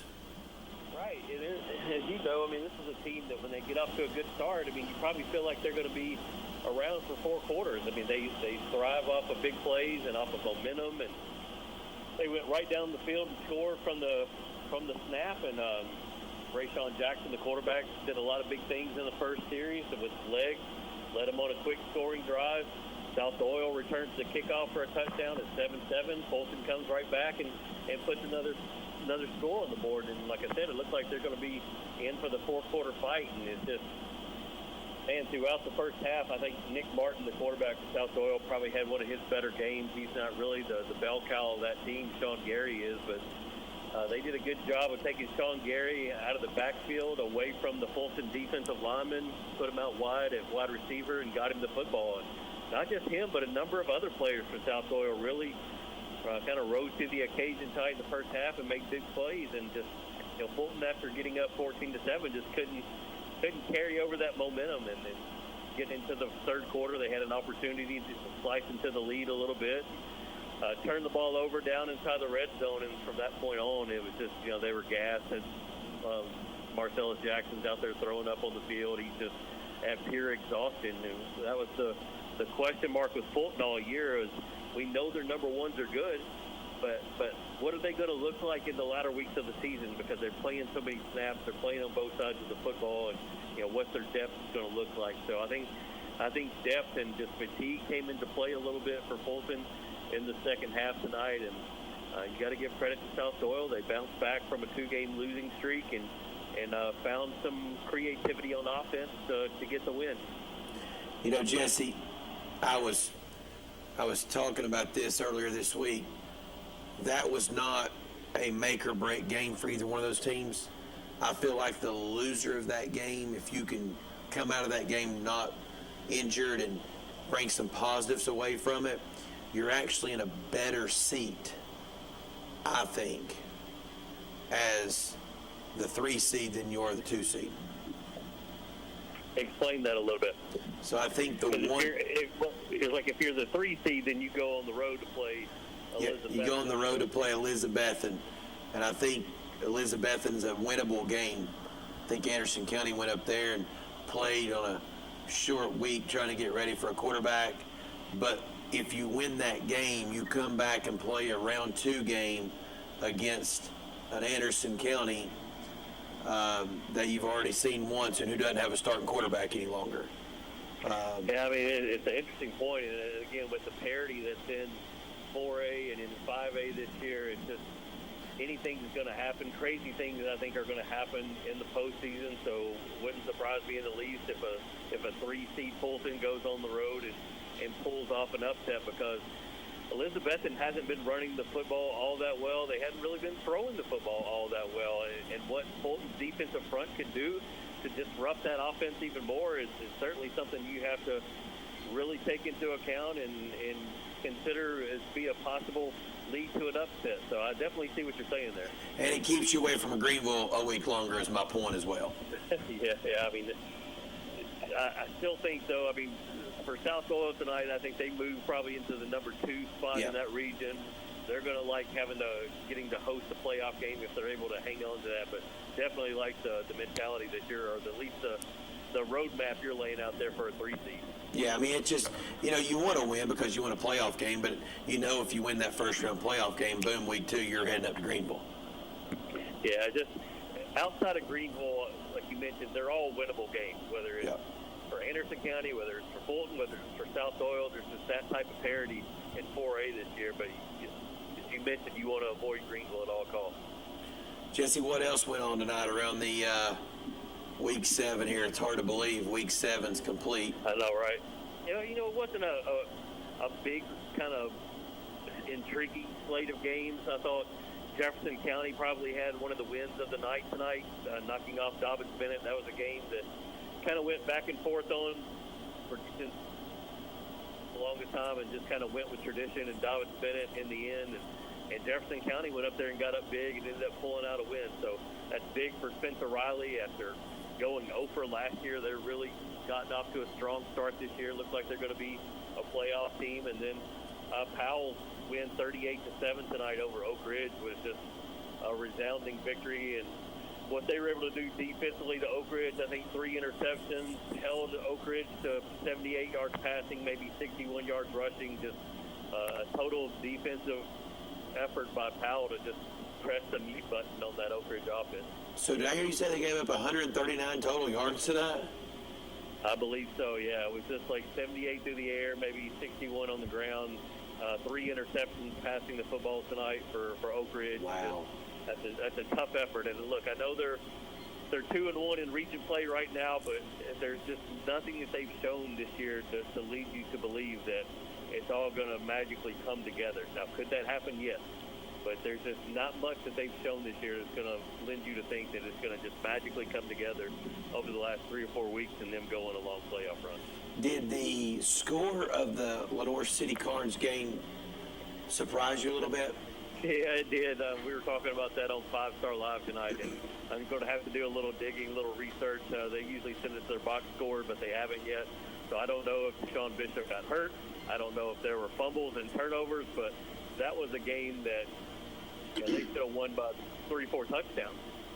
And this is all new to Carnes. Let's remember that. They're not used to being in playoff position. They're not used to us coming out to do 5-Star Live, people talking about Deshaun Bishop and all the prodigious running stats that he's putting up this year. This is all new territory. So I'm sure there's going to be ebbs and flows where they feel like they've kind of arrived and maybe they don't play as crisply as they should week in and week out on a consistent basis. So that's something they're going to have to learn to do. And but, yeah, it was certainly a shocking score to see that Carnes only beat Lenore City 28-21. Yeah, now we've got a guy that calls in from Coalfield. I'll let you speak a little bit about this. He's concerned right now. He's on the ledge. You know, he's ready to jump. He says the win over Carter don't look as good as now. They've played some teams close that they shouldn't be playing close. Do we have anything to worry about? Do you really think Coalfield has anything to worry about until they get to that maybe that quarterfinal or semifinal round? Well, I think their game tonight with Midway was a little bit closer than they probably anticipated, and because of the way Coalfield started off this year. I mean, they were dominating. They got off to that big lead against Carter, and even though they lost that football game, they probably still came away with that game feeling like they had won it.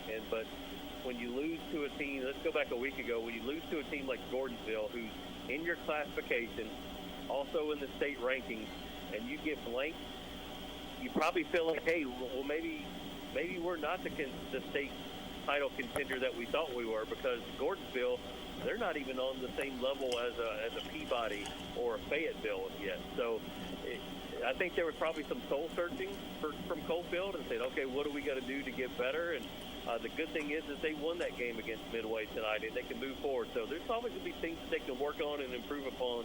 But I still think they're one of our area teams that can go on, make it to the quarterfinals at a minimum, make it to the semifinals possibly, and see what they can do from there. I still think that avenue is open to Coalfield. Gotcha. Anything next week that stands out at you before we let you go? I know you got to get home and do work, and that game at Fulton lasted forever. Yeah, it did last forever. There's a really big game at Catholic next week. Trent Dilfer, of course, everybody knows he won a Super Bowl with Baltimore. He's the head football coach at Lipscomb Academy. They come to Knoxville next week to play at Catholic, and while it's not a region game, they're in two different classifications. We're going to see just an absolute boatload of talent on that football field come Friday night next week. Probably 10 to 12 Division I guys for Lipscomb Academy. We all know Catholic has a handful of guys that are going to be playing Division I football. So just from a pure entertainment standpoint, if you don't have a game to go to, that's probably going to be one that attracts a lot of eyes just because of the name recognition of Trent Dilfer and all these big-time recruits that are going to be in that football game. Trent Dilfer won the Super Bowl with the Ravens. Probably had one of the worst quarterback ratings to ever win a Super Bowl throughout the season. But still, I mean, he had a great defense. But yeah, that's funny. We were talking. He's made a career after football off of that Super Bowl ring with all the Elite 11 stuff, with him being still... Did he not do some Monday Night Football stuff with ESPN, Jesse? Yeah, I mean, he's still a contributor on ESPN quite a bit. He's big time. And staying active in the media. So he's kept his face in front of the camera quite a bit and built his own personal brand. So he's doing quite well for himself. How many years did he coach? Has he been a head coach now at David Lipscomb? I think this is his third year. Gotcha. Last year they kind of got upset by CPA in the state championship game, and they've only got more and more talent since then. So it was a little surprising to see Lipscomb Academy lose at Oakland a week ago. Again, that was a tight ball game, but talent-wise, they probably had a lot more college-ready guys than Oakland. But we know Oakland's got a great program and a great coaching staff. But yeah, what they're going to roll into Knoxville next week is going to be something to see. So is Lipscomb the favorite to win the one of the divisions? Yeah, they're in that Division II AA with your Webbs and CAK. So it's going to come down to Lipscomb Academy and CPA again, most likely. Okay, I got you. Well, man, we appreciate you calling in and all you do for the high school athletes in all the sports. Yeah. Hey, real quick, next week we should unveil our next game film documentary. That's going to be on Campbell County. So I just want to remind all your listeners to check out on YouTube and our social media next week. We'll have all the details. Can you send David the link so he can log in? I told you I was going to talk to somebody about that last week, and I never got around to it. All right, brother. Have a good one. Thanks, Jesse. We appreciate it, man. Go Vols. Yes, sir. All right. See you, man. All right. I understood him right. 139 yards. Oak Ridge offense, running and passing. 139 yards. Wow. It goes back to the offensive line, like I said earlier. Trent Dilfer, I think big that, time. And I meant to ask Jesse this, but I think that Oakland game and their game, I think that was a tight game. I think that Lipscomb led that game at one point. It wasn't much, but they did. But that was a tight game. So he's got a pretty good. And he said 11 or 12 D1 prospects. Yeah. My God. I mean, I don't even know if they You shouldn't lose with that type of talent. I don't think they have even 300 kids in the school. They must be all football players. Talk about a good recruit. I mean, if you're, you may just think about something. You bring your head coach, and all you got to really say is Super Bowl winning quarterback, ESPN guy. I mean, that's all you got to say. It don't matter how good a quarterback he was. That's what people. Don't even matter how good of a coach he is. So I need to go back and ask you a question here because you didn't really explain yourself. Peyton and Eli are doing what? So Monday Night Football has the regular broadcast on ESPN. Yeah. They also have a broadcast on ESPN2 where the game is going on, and on the left side of the screen, Peyton and Eli are over there talking about the defensive coverage, the offense, what the quarterback's looking at, going through a breakdown of it. And then it has a celebrity on during every quarter. Nick Saban, LeBron James, different people like that. What's that they talk LeBron to. know about football? Believe it or not, they showed some clips. LeBron was a all-state wide receiver, and he's a big NFL fan. Yeah. And then he was just talking about NFL football. No, I'm not. So, if it was just Eli doing it, I might watch it because I think he's a smarter quarterback than Peyton, so I might watch it. But I'm not watching anything Peyton Manning's done. I could care less. That's just being perfectly honest, okay? I'm just telling you like it is. You know, that guy sent you a message, we don't sugarcoat nothing. Well, I'm not sugarcoating that, am I? And Kim Wright has probably fell off the couch right now, and I said because she loves him. Oh, loves him. You know, she probably thinks he is in the military But along with her, too. Get up and salute to him. Hey, Doc Parrish, thanks for helping me out with my glasses, man. I can at least see the scoreboard a little bit now. Maybe when I get used to him, I'll be better off, but I do appreciate you. I know he's a big-time follower, too, here on the show. Appreciate you, Doc. I appreciate that. He wanted you to be able to see that scoreboard. I told him, I went down there, I said, listen, Doc, I got to have some glasses or something. I can't see the scoreboard, so I've got some stuff I've never had before, and I just got them today, and I'm not quite used to them, so I can't see at least what it is now when I've got them on. But I appreciate you, Dr. Parrish. You just said Kim thinks that Peyton's a veteran like she is. Yeah, well, she's not neither, and he's not neither. But she probably fell off the couch, or asleep one, and somebody's called. She's at that wedding night. She's partying. She's still up. Partying, still up, probably, I guess. So. Yeah. Well, anyway, maybe somebody can tell her that I said it. And I'm sure I'll get a message back from her. But anyway, let's talk a little Tennessee. And listen, Missouri scored, I believe they were in the, was it 40-some points last weekend? In the 40s? Yep. Tennessee can't put 40 up. Did you see where Tennessee's averaging 34 points a game this year? Guess where that ranks amongst SEC schools?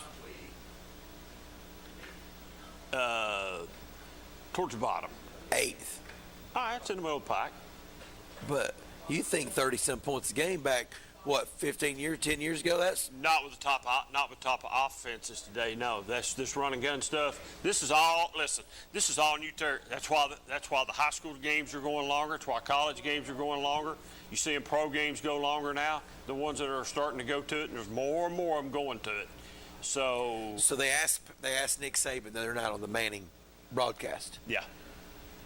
You know, what would you do here, Coach? He said, why are they huddling up? Why do teams huddle up? It makes no sense to huddle up. He said, if you huddle up, you give the defense a chance to get set. He said, you give the defense a chance to sub. But, you know, it was like 1st and 10 from the 25, and they ran it down to the 2, and the team was huddling. He's like, why are you huddling here? You got your personnel on the field. Go run the play. Get on the ball and run the play. So he says that's changed the way that he calls defenses. Is that not it? Listen, if a defense gets a chance to sub, doesn't the official step in? Now he is stopping the game from progressing. That's right. He's giving the offense time. So the defense is at an advantage if they can get a sub in. If they huddle or sub, right, they can get a chance. So that makes a little sense. And he just said, I don't understand why colleges huddle anymore. Well, I'm shocked that Tennessee's first of all, I'm shocked they're averaging 34 points a game. That shocks me a little bit. I still think our biggest problem, and I say it's not my problem, Tennessee's biggest problem is quarterback. We do not have, if we had a quarterback, which we don't, so that's the problem. And a couple huge drops at crucial times. I think Tennessee's going to go win that football game in Missouri tomorrow. It's a half 2 game. If you would ask me, hey, go rate every position at Tennessee, from the offensive line, just offensively, defensively. I would right now have to say the wide receivers, even though it might be the youngest part of I would have to give them a failing grade now. Because they've not played. They've underachieved. They've underachieved big time. Yeah. And the next would be, even though I will give a big kudos out to the Cooper Mays, man, he gutted it out last week and tried to play. Yeah. That's big time. That's giving y'all right there. Yeah. That's what they talk about. And I think that's just big time. Yeah. But and defensively, Tennessee's not played too bad this year. The defense line's better than I thought it was going to be. To be their linebackers. For Jeremy Pruitt to be this defensive guru when he came to Tennessee, I think the guy that came from Penn State might be doing a better job than what Pruitt's doing with less talent. He needs a couple linebackers. He does need some more players, but he doesn't have as much talent. No. And I don't know that Henry Tuatua is as good as player as what everybody thought he was. It might be overrated. Yeah. All right, let's take another break. We'll take our final break, and when we come back, if we don't get no calls, we're going home. Give us a call here at 483-8112, and we'll take our final break here on the Free Medical Clinic Friday Night Scoreboard. Many of our neighbors are living in fear of becoming sick or injured because they do not have health insurance or can't afford to go to the doctor. The Free Medical Clinic is solving that problem by providing free, no-charge primary care clinics in Oak Ridge, Harriman, and Briceville for residents in Anderson, Morgan, and Roane counties. But we don't accomplish this alone. There is no way we can create a better future for our community members by ourselves. It takes all of us. We thank each of our valuable partners in helping the Free Medical Clinic end the fear of those who can't afford medical care. On behalf of our thousands of patients, thank you. You call your agent with a simple question, only to get sent to voicemail again. We pick up the phone. Did you get this? Hello, this is Sam. How can I help you? Like I said, we pick up the phone because it's ringing.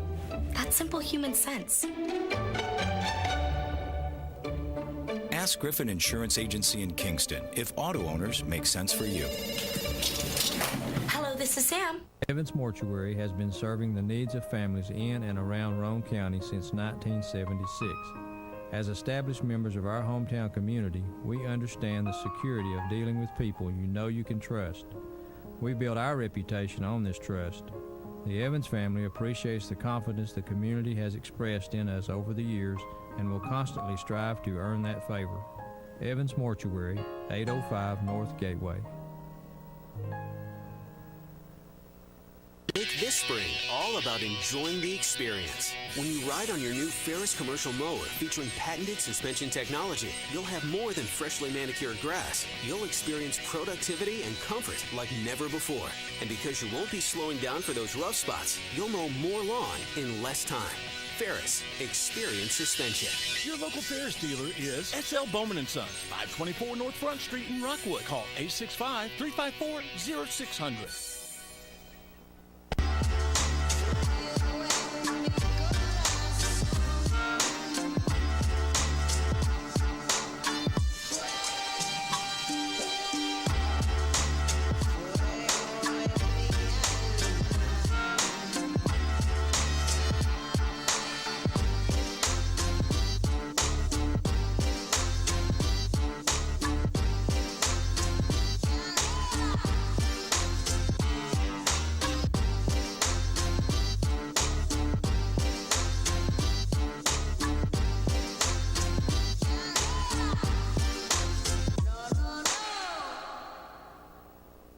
American Outdoor Equipment has a great new location in Rockwood. They are a Branson tractor dealer with various sizes to choose from. Branson's greatest asset is their strength, quality, and features. But American Outdoor Equipment also has Bobcat mowers. You can expect the best when it comes to performance, durability, and comfort with a Bobcat mower. Or how about a Dixie Chopper mower? They're the world's fastest lawn mowers. They have a large service and parts department. They are family owned and operated, plus they offer in-house financing. That's American Outdoor Equipment in Rockwood.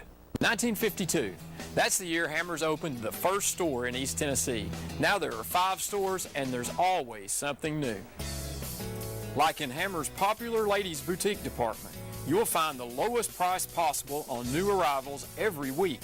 Find similar deals in the men's department and the expanded rug department.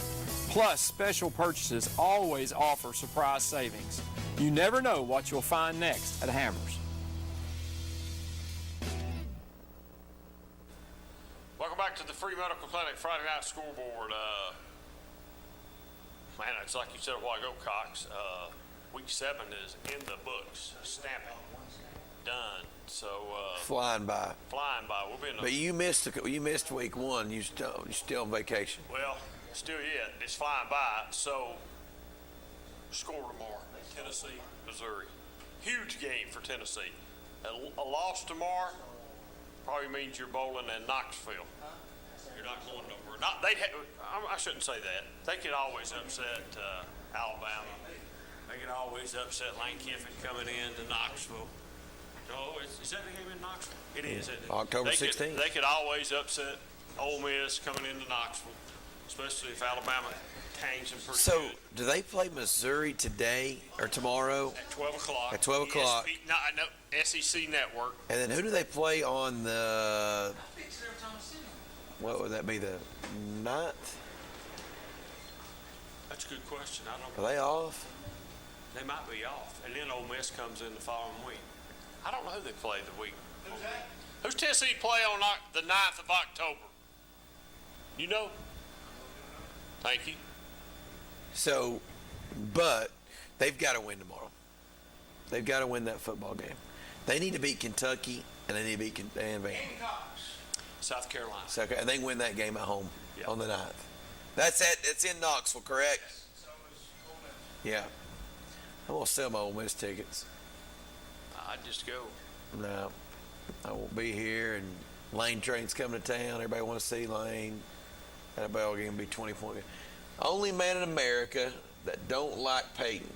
He's on primetime TV, game shows, ESPN regularly, NFL Hall of Fame, commercial, gives back to Knoxville. Who's that, Eli?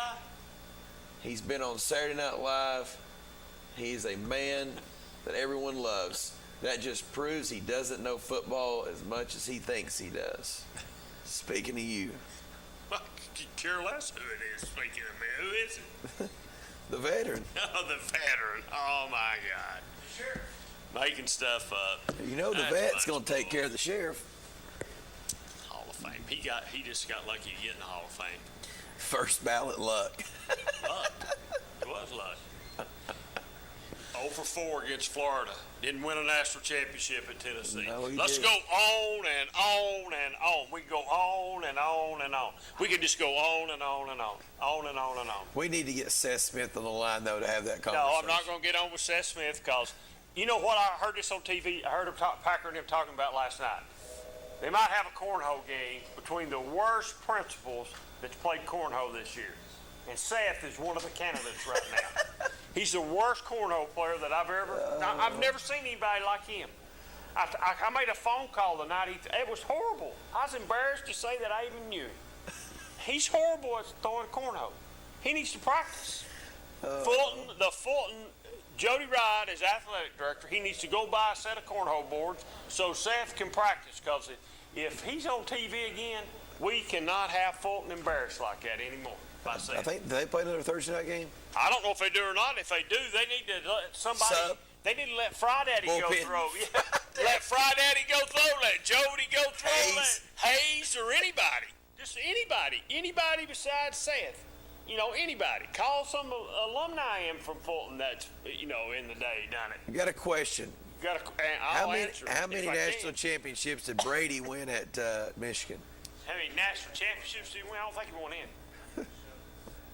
He's just a better quarterback, and he's just a better quarterback in the NFL than Peyton is. Best Let's see. ever. Wait a minute. I'm trying to think. Oh, I've got a crystal ball out here. Brady, 7 Super Bowls. Eli, 2. And Peyton just barely won 2. So I take Tom Brady as being the best quarterback ever. Let's go ahead. We're calling on there. Okay, how many games will Tennessee win out of playing Missouri, South Carolina, Ole Miss, Alabama, Kentucky, Georgia, South Alabama, and Vanderbilt? 4 more. That's tomorrow is included in that. Yeah. And then they got to win South Carolina, and then they got to win Vanderbilt, and they're probably going to have to South Alabama, and maybe they get like you never know about the Tennessee-Kentucky game. Come on, throw it out the window. Well, they have 2 wins right now. Yeah, 2-2. He needs to just have that extra weeks of practice and preparation and all that. And I think he needs to have a good bowl game. 6. Yeah. Yeah, 6. You got to have 6.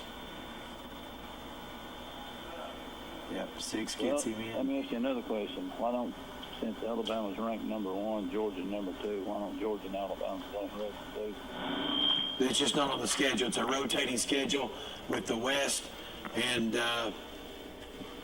it's not on the schedule this year. But speaking of, did you see Tennessee next year plays Georgia, Alabama, Florida, and LSU? In the reshuffle that they're doing. And I want to think Florida, LSU, and Alabama they're all within 4 to 5 weeks of each other. God, he better get a full lot for the scholarships. What's that, caller? Other than this next to the last game from South Alabama. What's that? Said something about South Alabama. Yeah, they're playing South Alabama next to the last game. Just the way the schedule went out this year. Kentucky, I think, is earlier than normal. Yeah, and Florida's November. Yeah. First week of November. Or, sorry, Georgia's first week of November. Yeah, Georgia's usually we've already played Georgia usually. So if Georgia and Alabama were to play, would Georgia beat Alabama? No, Georgia don't have a good enough quarterback to beat Alabama. Got a good defense. Yeah. Might be a field goal game, but they've got a good defense. We'll see. We'll see tomorrow what Alabama's made of, because everybody thinks that Lane Kiffin and them Ole Miss will come in and knock them off. I'm finding that hard to believe. I don't believe that. So we'll see tomorrow. All right, see you, man. We're calling on the air. Hey, good evening to you guys there. I'll tell you what now. David Queen, I love you and Paulette and Josh and everybody. But I'm just totally flabbergasted there that the hate you got for Peyton Manning and you love Eli. I don't have no hate for Peyton. I just don't think he's what he's all made out to be. Well, the thing about this, David, you check with every coach in the NFL, and they know more than I do, and the players. he's revered by everybody in the NFL. Well, you know what? Hey, Mike, he's not revered by me. I could care less. I mean, I'm just telling you, I don't care. Is it got anything to do with, you've not shaved in 2 years now, David? Does that got anything to do with it? No, it don't have anything to do with it. I wouldn't pay to see him play then. I wouldn't pay to see him play now, and I sure wouldn't pay to watch him on ESPN. I don't know who's drummed up that idea. I guess Eli's dragging him along to help him out a little bit, but I'm off. Listen, there's no conversation me and Peyton. For years I've said that on this TV program. Right here and on Wednesday night I've said it. I used to argue with Ron Berry all the time. So come on. It's just a fact. It's just a fact. I'm not impressed with him any. Maybe I'm just not maybe I'm not drank the Kool-Aid or eat the Cheerios or whatever else, but that's just me. Well, that means, I can understand that. That's just you, but it's just amazing that I guarantee you, if you took a vote from every Tennessee fan over there who's their favorite player of all time, it would be Peyton Manning. Mine would be T. Martin because he won Tennessee a national championship recently. So mine would be T. Martin. If you want to really go back and say who'd probably be my favorite player at UT, I would probably pick somebody like Larry Severs, Connor Holloway, Reggie White, Bill Bates, or somebody like that. I'd go something like that. That's who I would probably go for. Charles McCray, that's a Clinton guy, along with Larry Severs. I would pick somebody along those lines right there. That's who would be my favorite. You know what? You notice I didn't mention the guy you wanted me to mention. My mama, which is 84 years old, would agree with you. She said, Peyton Manning, get out there at the line of scrimmage. You want to tell everybody what to do. T. Martin led them to a championship. That's exactly right. That's exactly right. And that's what's the bad thing about it. You never hear him talk too much about T. Martin, but it's all about a loser and Peyton Manning because he's 0-4 against Florida and didn't win diddly squat. Nothing. Well, I'm a T. Martin guy. I think he didn't get no respect. None. I'm giving him respect. Okay, I got you. But Peyton is revered in the state of Tennessee, but I want to ask you guys this right here, and I'll hang up and listen. Jonathan, you give me your opinion on this there. And, I realize Josh Heupel was probably the only guy that would take this job over here at Tennessee, but I just don't get his love for this Joe Milton. I mean, he played 2 or 3 games for Michigan last year, and he put him on the bench. But I don't know. Harrison Bailey's just like an afterthought right now or something, and I want to get your guys' opinion on that. I don't get it there. He'll probably transfer, but, evidently Josh Heupel's in love with him. I like Hooker better myself from what I've seen there, and I'll hang up and listen to you guys there. And David, come on, brother. Get a little love for Peyton there. Not happening, bud. Not happening. See, Mike, thanks. Appreciate it. Yes, sir, brother. Bye. All right, man. All right. I agree with Mike. I'm a Hooker guy. I'm not a Melton guy. You got to be careful. I know. But I'm just saying, I don't think, the kid, I mean, if you look at him and everything, man, he looks like he ought to be the real deal. But listen, there's a reason he's not at Michigan. Overthrow Joe. Yeah, overthrow Joe. All right. You've got us, because somebody woke up and wanted to send a text and say something about Peyton Manning. We've turned this show into the Peyton Manning show, and that's for sure shouldn't happen. Anyway, that's I don't think Joe. I mean, Heupel has to be playing. If Harrison Bailey was one of the best quarterbacks, he'd be playing. I think he's a good quarterback, but he doesn't fit the system because he's a drop-back passing type quarterback. He's not that quarterback that can do the run-pass option stuff. He's not built for that. He's more of a pro-style quarterback than a run-pass. That's me. What I know about it. I mean, it has something. I don't know to do too much about it. But I mean, I agree. I think Hooker at times looks better than Joe, and At times, Joe looks better, but I mean, he just overthrows so many people. But if you cannot be an all-conference quarterback in the Big Ten, I don't think you can be a successful quarterback in the SEC. I think it rolls back to what I maybe said just a minute ago. We do not have a quarterback. You don't have a quarterback. I mean, if you got two quarterbacks, you don't have one. What's scary is you're scoring 30-plus points a game right now, and you don't have a quarterback. And you got wide receivers missing wide open balls to sustain drives. I mean, the Pittsburgh game, the first game of the year, I forget, the Bowling Green game, the Florida game, that's 3 games right there that it was all changed by drop passes. Listen, if Tennessee hadn't lost all their players in the transfer portal, Tennessee might be undefeated right now. I think they lose to Florida, but I agree with you. I think they probably lost to 1 game. That's it. I don't know. Yeah. Maybe. Man, that game was so frustrating down there the other day in Gainesville. Well, I think it just shows lack of depth. You know, we're Jesse talked about Fulton tonight. Good example. You see a lot of talent at skill positions, but not very deep. Yep. How far can Fulton actually in the playoffs? Everything has to go Fulton's way. How far can they go in the playoffs? Well, nobody really knows how far they can go, but do they have enough depth to make that big run in 4A, like to go to Greenville and actually pull it off up there? Yeah. Can they do that? Nothing against Fulton. I mean, Tennessee. I'm just trying to compare here. No depth at Tennessee. You know, when you're 14 scholarship players down from having the 85 limit. I mean, you would think 71 would be enough, but apparently 71's not enough. You apparently need 85, like it says. So I think that's the problem. If Tennessee wins tomorrow, you think it'd be close? I think it will be close. I think it's like 34-31 or something like that. I was going to say 27-24, 28, something like that, some weird score maybe.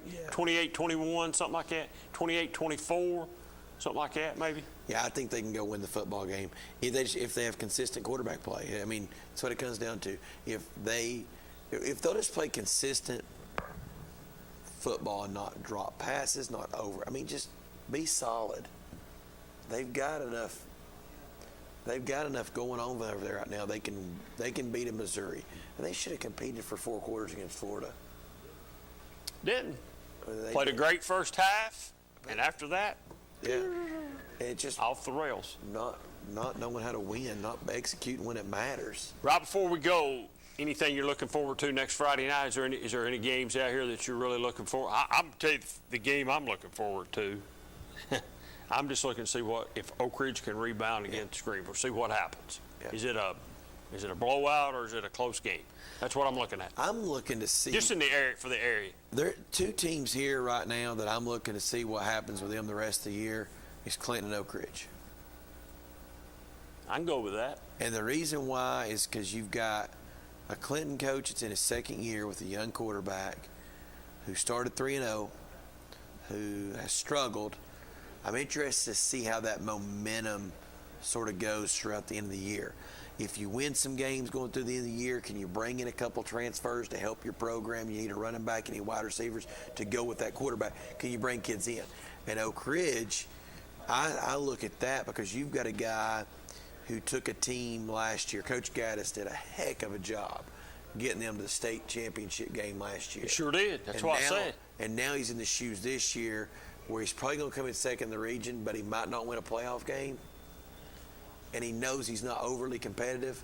But what happens with those 2 programs? Here's what I said earlier in the year. I think Clinton goes 5-5. 2 games left that are winnable games is North City and Gibbs. They need to win both of them. They're 5-5. They need to go 5-5. I thought in order to be 6-4 and to go to the playoffs, Clinton needed to beat Campbell County. Yeah. Okay. That's what I thought. That's what needed to happen. So I think Clinton's right on track to be 5-5, and from a team that just won a couple games, that won 1 game last year, I think, to come back and have a 5-5 year in Coach Keith's 2nd year, I think he's right on. I think he's on track. But, man, he loses some key players, too, for next year. Quick caller, you're in the air. Hey, what's going on, fellas? Not a lot, man. Oh, man, I'm telling you, hey, having kids messes up your Friday nights. Having what? Having children. Yeah. Listen, having kids don't just mess up your Friday night. They stick with you for the rest of your life. Well, I had big plans tonight. You know, I was going to go to Clinton tonight, and Clinton. I get home. Clinton, Campbell County.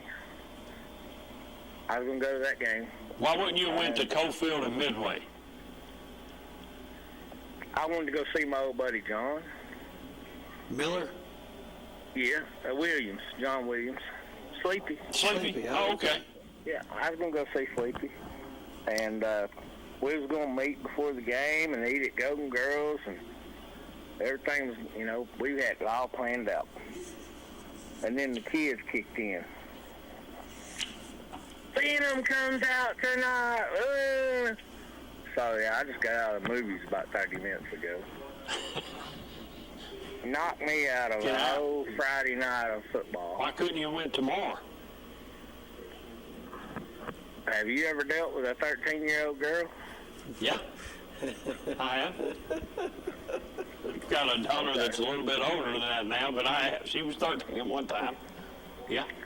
Well, I mean, when they're 13 and, I want to go, my friends, I want to go, we take us. I mean, I really already got... Honey, we're going to You're soft. You're soft, man. You're soft. It is what it is. Call it what you want to. It is what it is. I heard that, buddy. But, you're worried, aren't you? About? The Jackets. No, I think they let their foot off the gas from what I heard. I talked to Brad about it a little bit. And, well, they just won by 7. Yeah, but they stuck the second string in twice in the second half, thinking they had it stuck away. What's Brad know about football? He's a basketball coach. Yeah, he's basketball. He don't know nothing about football. I can tell you this. Tennessee wins by 20 tomorrow. 20? 20. What's the spread tomorrow? Ooh-wee. Is Tennessee favorite? I think it's a pick 'em. Oh, is it? You gonna put your mortgage on it? No. So you ain't putting your money where your mouth is. Well, I'm going to say this. They played a really good half of football at Florida. Yeah, but you don't win a game playing a half. You gotta win the whole thing. And let me ask you this before you get fired up on something else. Does Florida win tomorrow against Kentucky? In a close one. Yeah, that's what I sort of think too. I think Georgia walks the dog on Arkansas tomorrow. Boy, I tell you, I'd love to put some money on that one. Georgia walks the dog on them. Do you think they do? I do. I think that game will be closer than what you think, and I won't be shocked if Arkansas don't win that game. No, I think Georgia will walk the dog on them. You said something a while ago that makes me even think that more. Georgia doesn't have a quarterback. They won't need Arkansas's playing. That's a close game. They won't need him tomorrow. Well, maybe you might be right. I'm not saying you won't be. They got to have a good quarterback to beat the Bama or somebody. But Arkansas tomorrow, they'll walk the dog on them. I don't think that game gets out of the 20s. You talking about the Arkansas and Georgia? Arkansas and Georgia, yeah. Okay. I don't think either team scores more than 29 points. Georgia's a 18-point favorite. Wow. So that tells me that the people that's prognosticating this stuff doesn't think Arkansas is a real deal. No, they don't think they're as good as Georgia. My upset pick of the week is I think Ole Miss is going to beat Alabama. Shoot, you're crazy. I think they'll outscore them. We'll see. Man, you just can't. I used to say this about Clemson, but they fell on hard times. So, I don't know. You want to think that Ole Miss might get Alabama tomorrow, but I don't think so. But I want to go back to the Georgia-Arkansas game. I think that game's going to really be close. Well, and I might be shocked. I'm going to give you my opinion on this. I think Georgia's defense is really, really good. It is. I agree with you. And that 18-point spread is based on a 24-3 score, 21-0 score. I mean, or 21-3. Well, in the 21-3 they don't cover. Well, I mean, but I'm saying 18.5. That's where they're coming in at. I'm just saying 21-3 don't cover. Well, that's what they want you on, that 18.5. But I mean, Arkansas is going to have to play excellent on special teams. They're going to have to get a couple turnovers on defense, possibly take one to the house. You know, make it worth it when you get that turnover. But I'm telling you, Arkansas is a hard-nosed Iowa-type football team right now. This coach they got now, they're not going to make a lot of mistakes. They're not going to get a lot of penalties. But they're not going to make a lot of, they're not that explosive type football team. They're methodical. They're going to work the ball down the field. And I mean, that's just the kind of football they're going to play. I mean, that's, like I said, I compare it a lot to the way Iowa plays football. That's the mentality that they have. They're defensive-minded. I mean, their head coach is a defensive guy. Yep, you're right. So, I mean, and I love that type of football. I mean, if you'll remember here about, 5-6 years ago, we had a LSU-Alabama game. I think it was 9-6 final. That was one of the best football games I've ever seen in my life. Yep, 9-6. I mean, I think that's right, 9-6. But yes, that's one of the best football games I've ever watched. I love defensive football. If you look at it, Georgia traditionally doesn't play very well at the 12 o'clock game.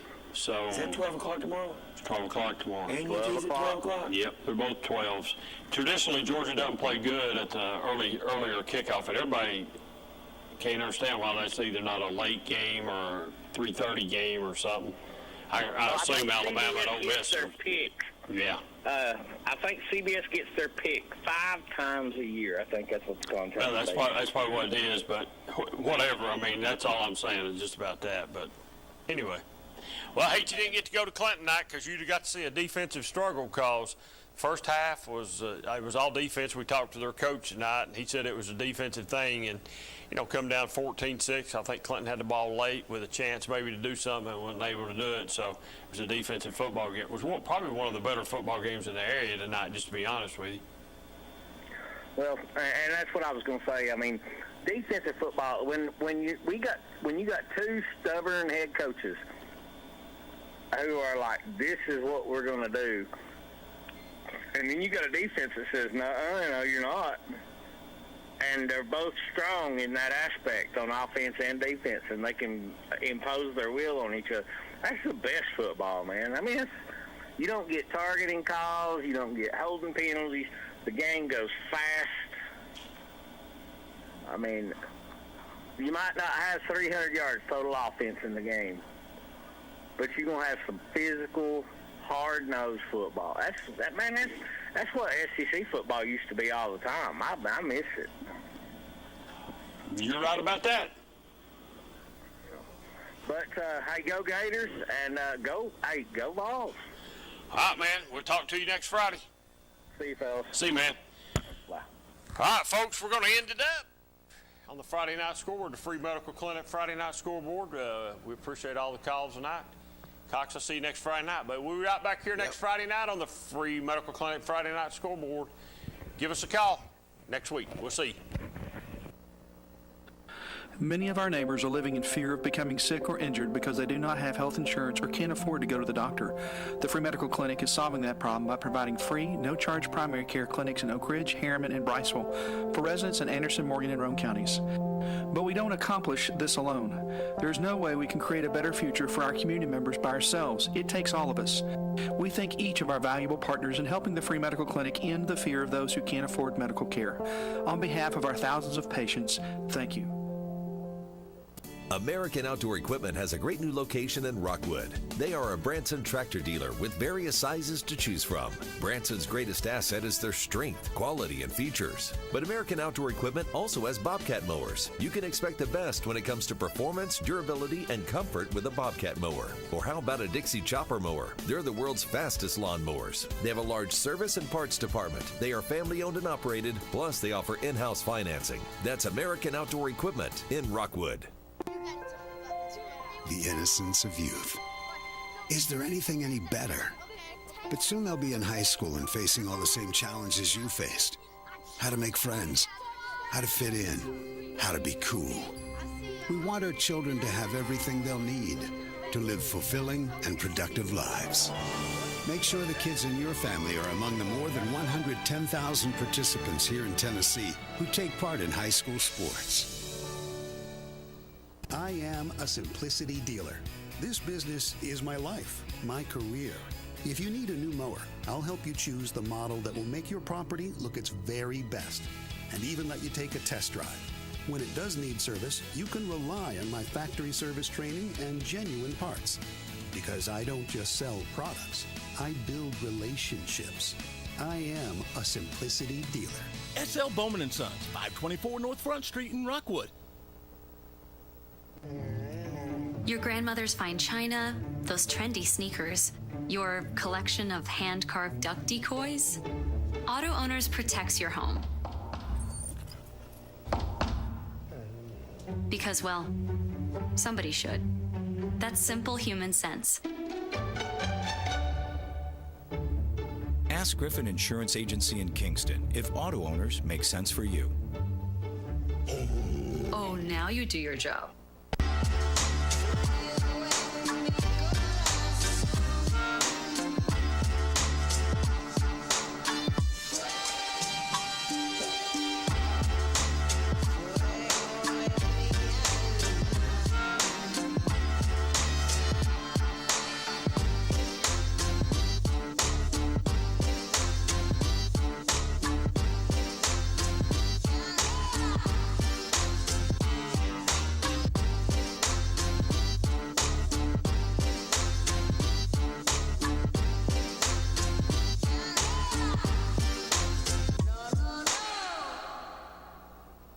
Evans Mortuary has been serving the needs of families in and around Roane County since 1976.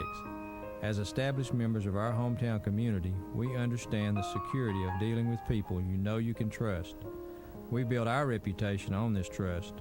The Evans family appreciates the confidence the community has expressed in us over the years and will constantly strive to earn that favor. Evans Mortuary, 8. We're the Oak Ridge cheerleaders here at ORUD, getting ready for the big game. We are Oak Ridge. We are Oak Ridge. We are Oak Ridge. We are Oak Ridge. We are Oak Ridge.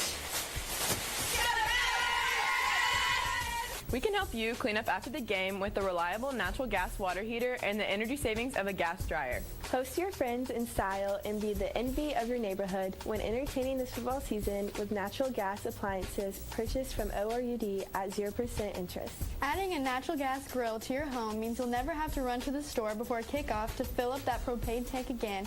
Make the switch today. You can make the game-winning play by switching to natural gas this football season. ORUD is your affordable energy choice. Let's go!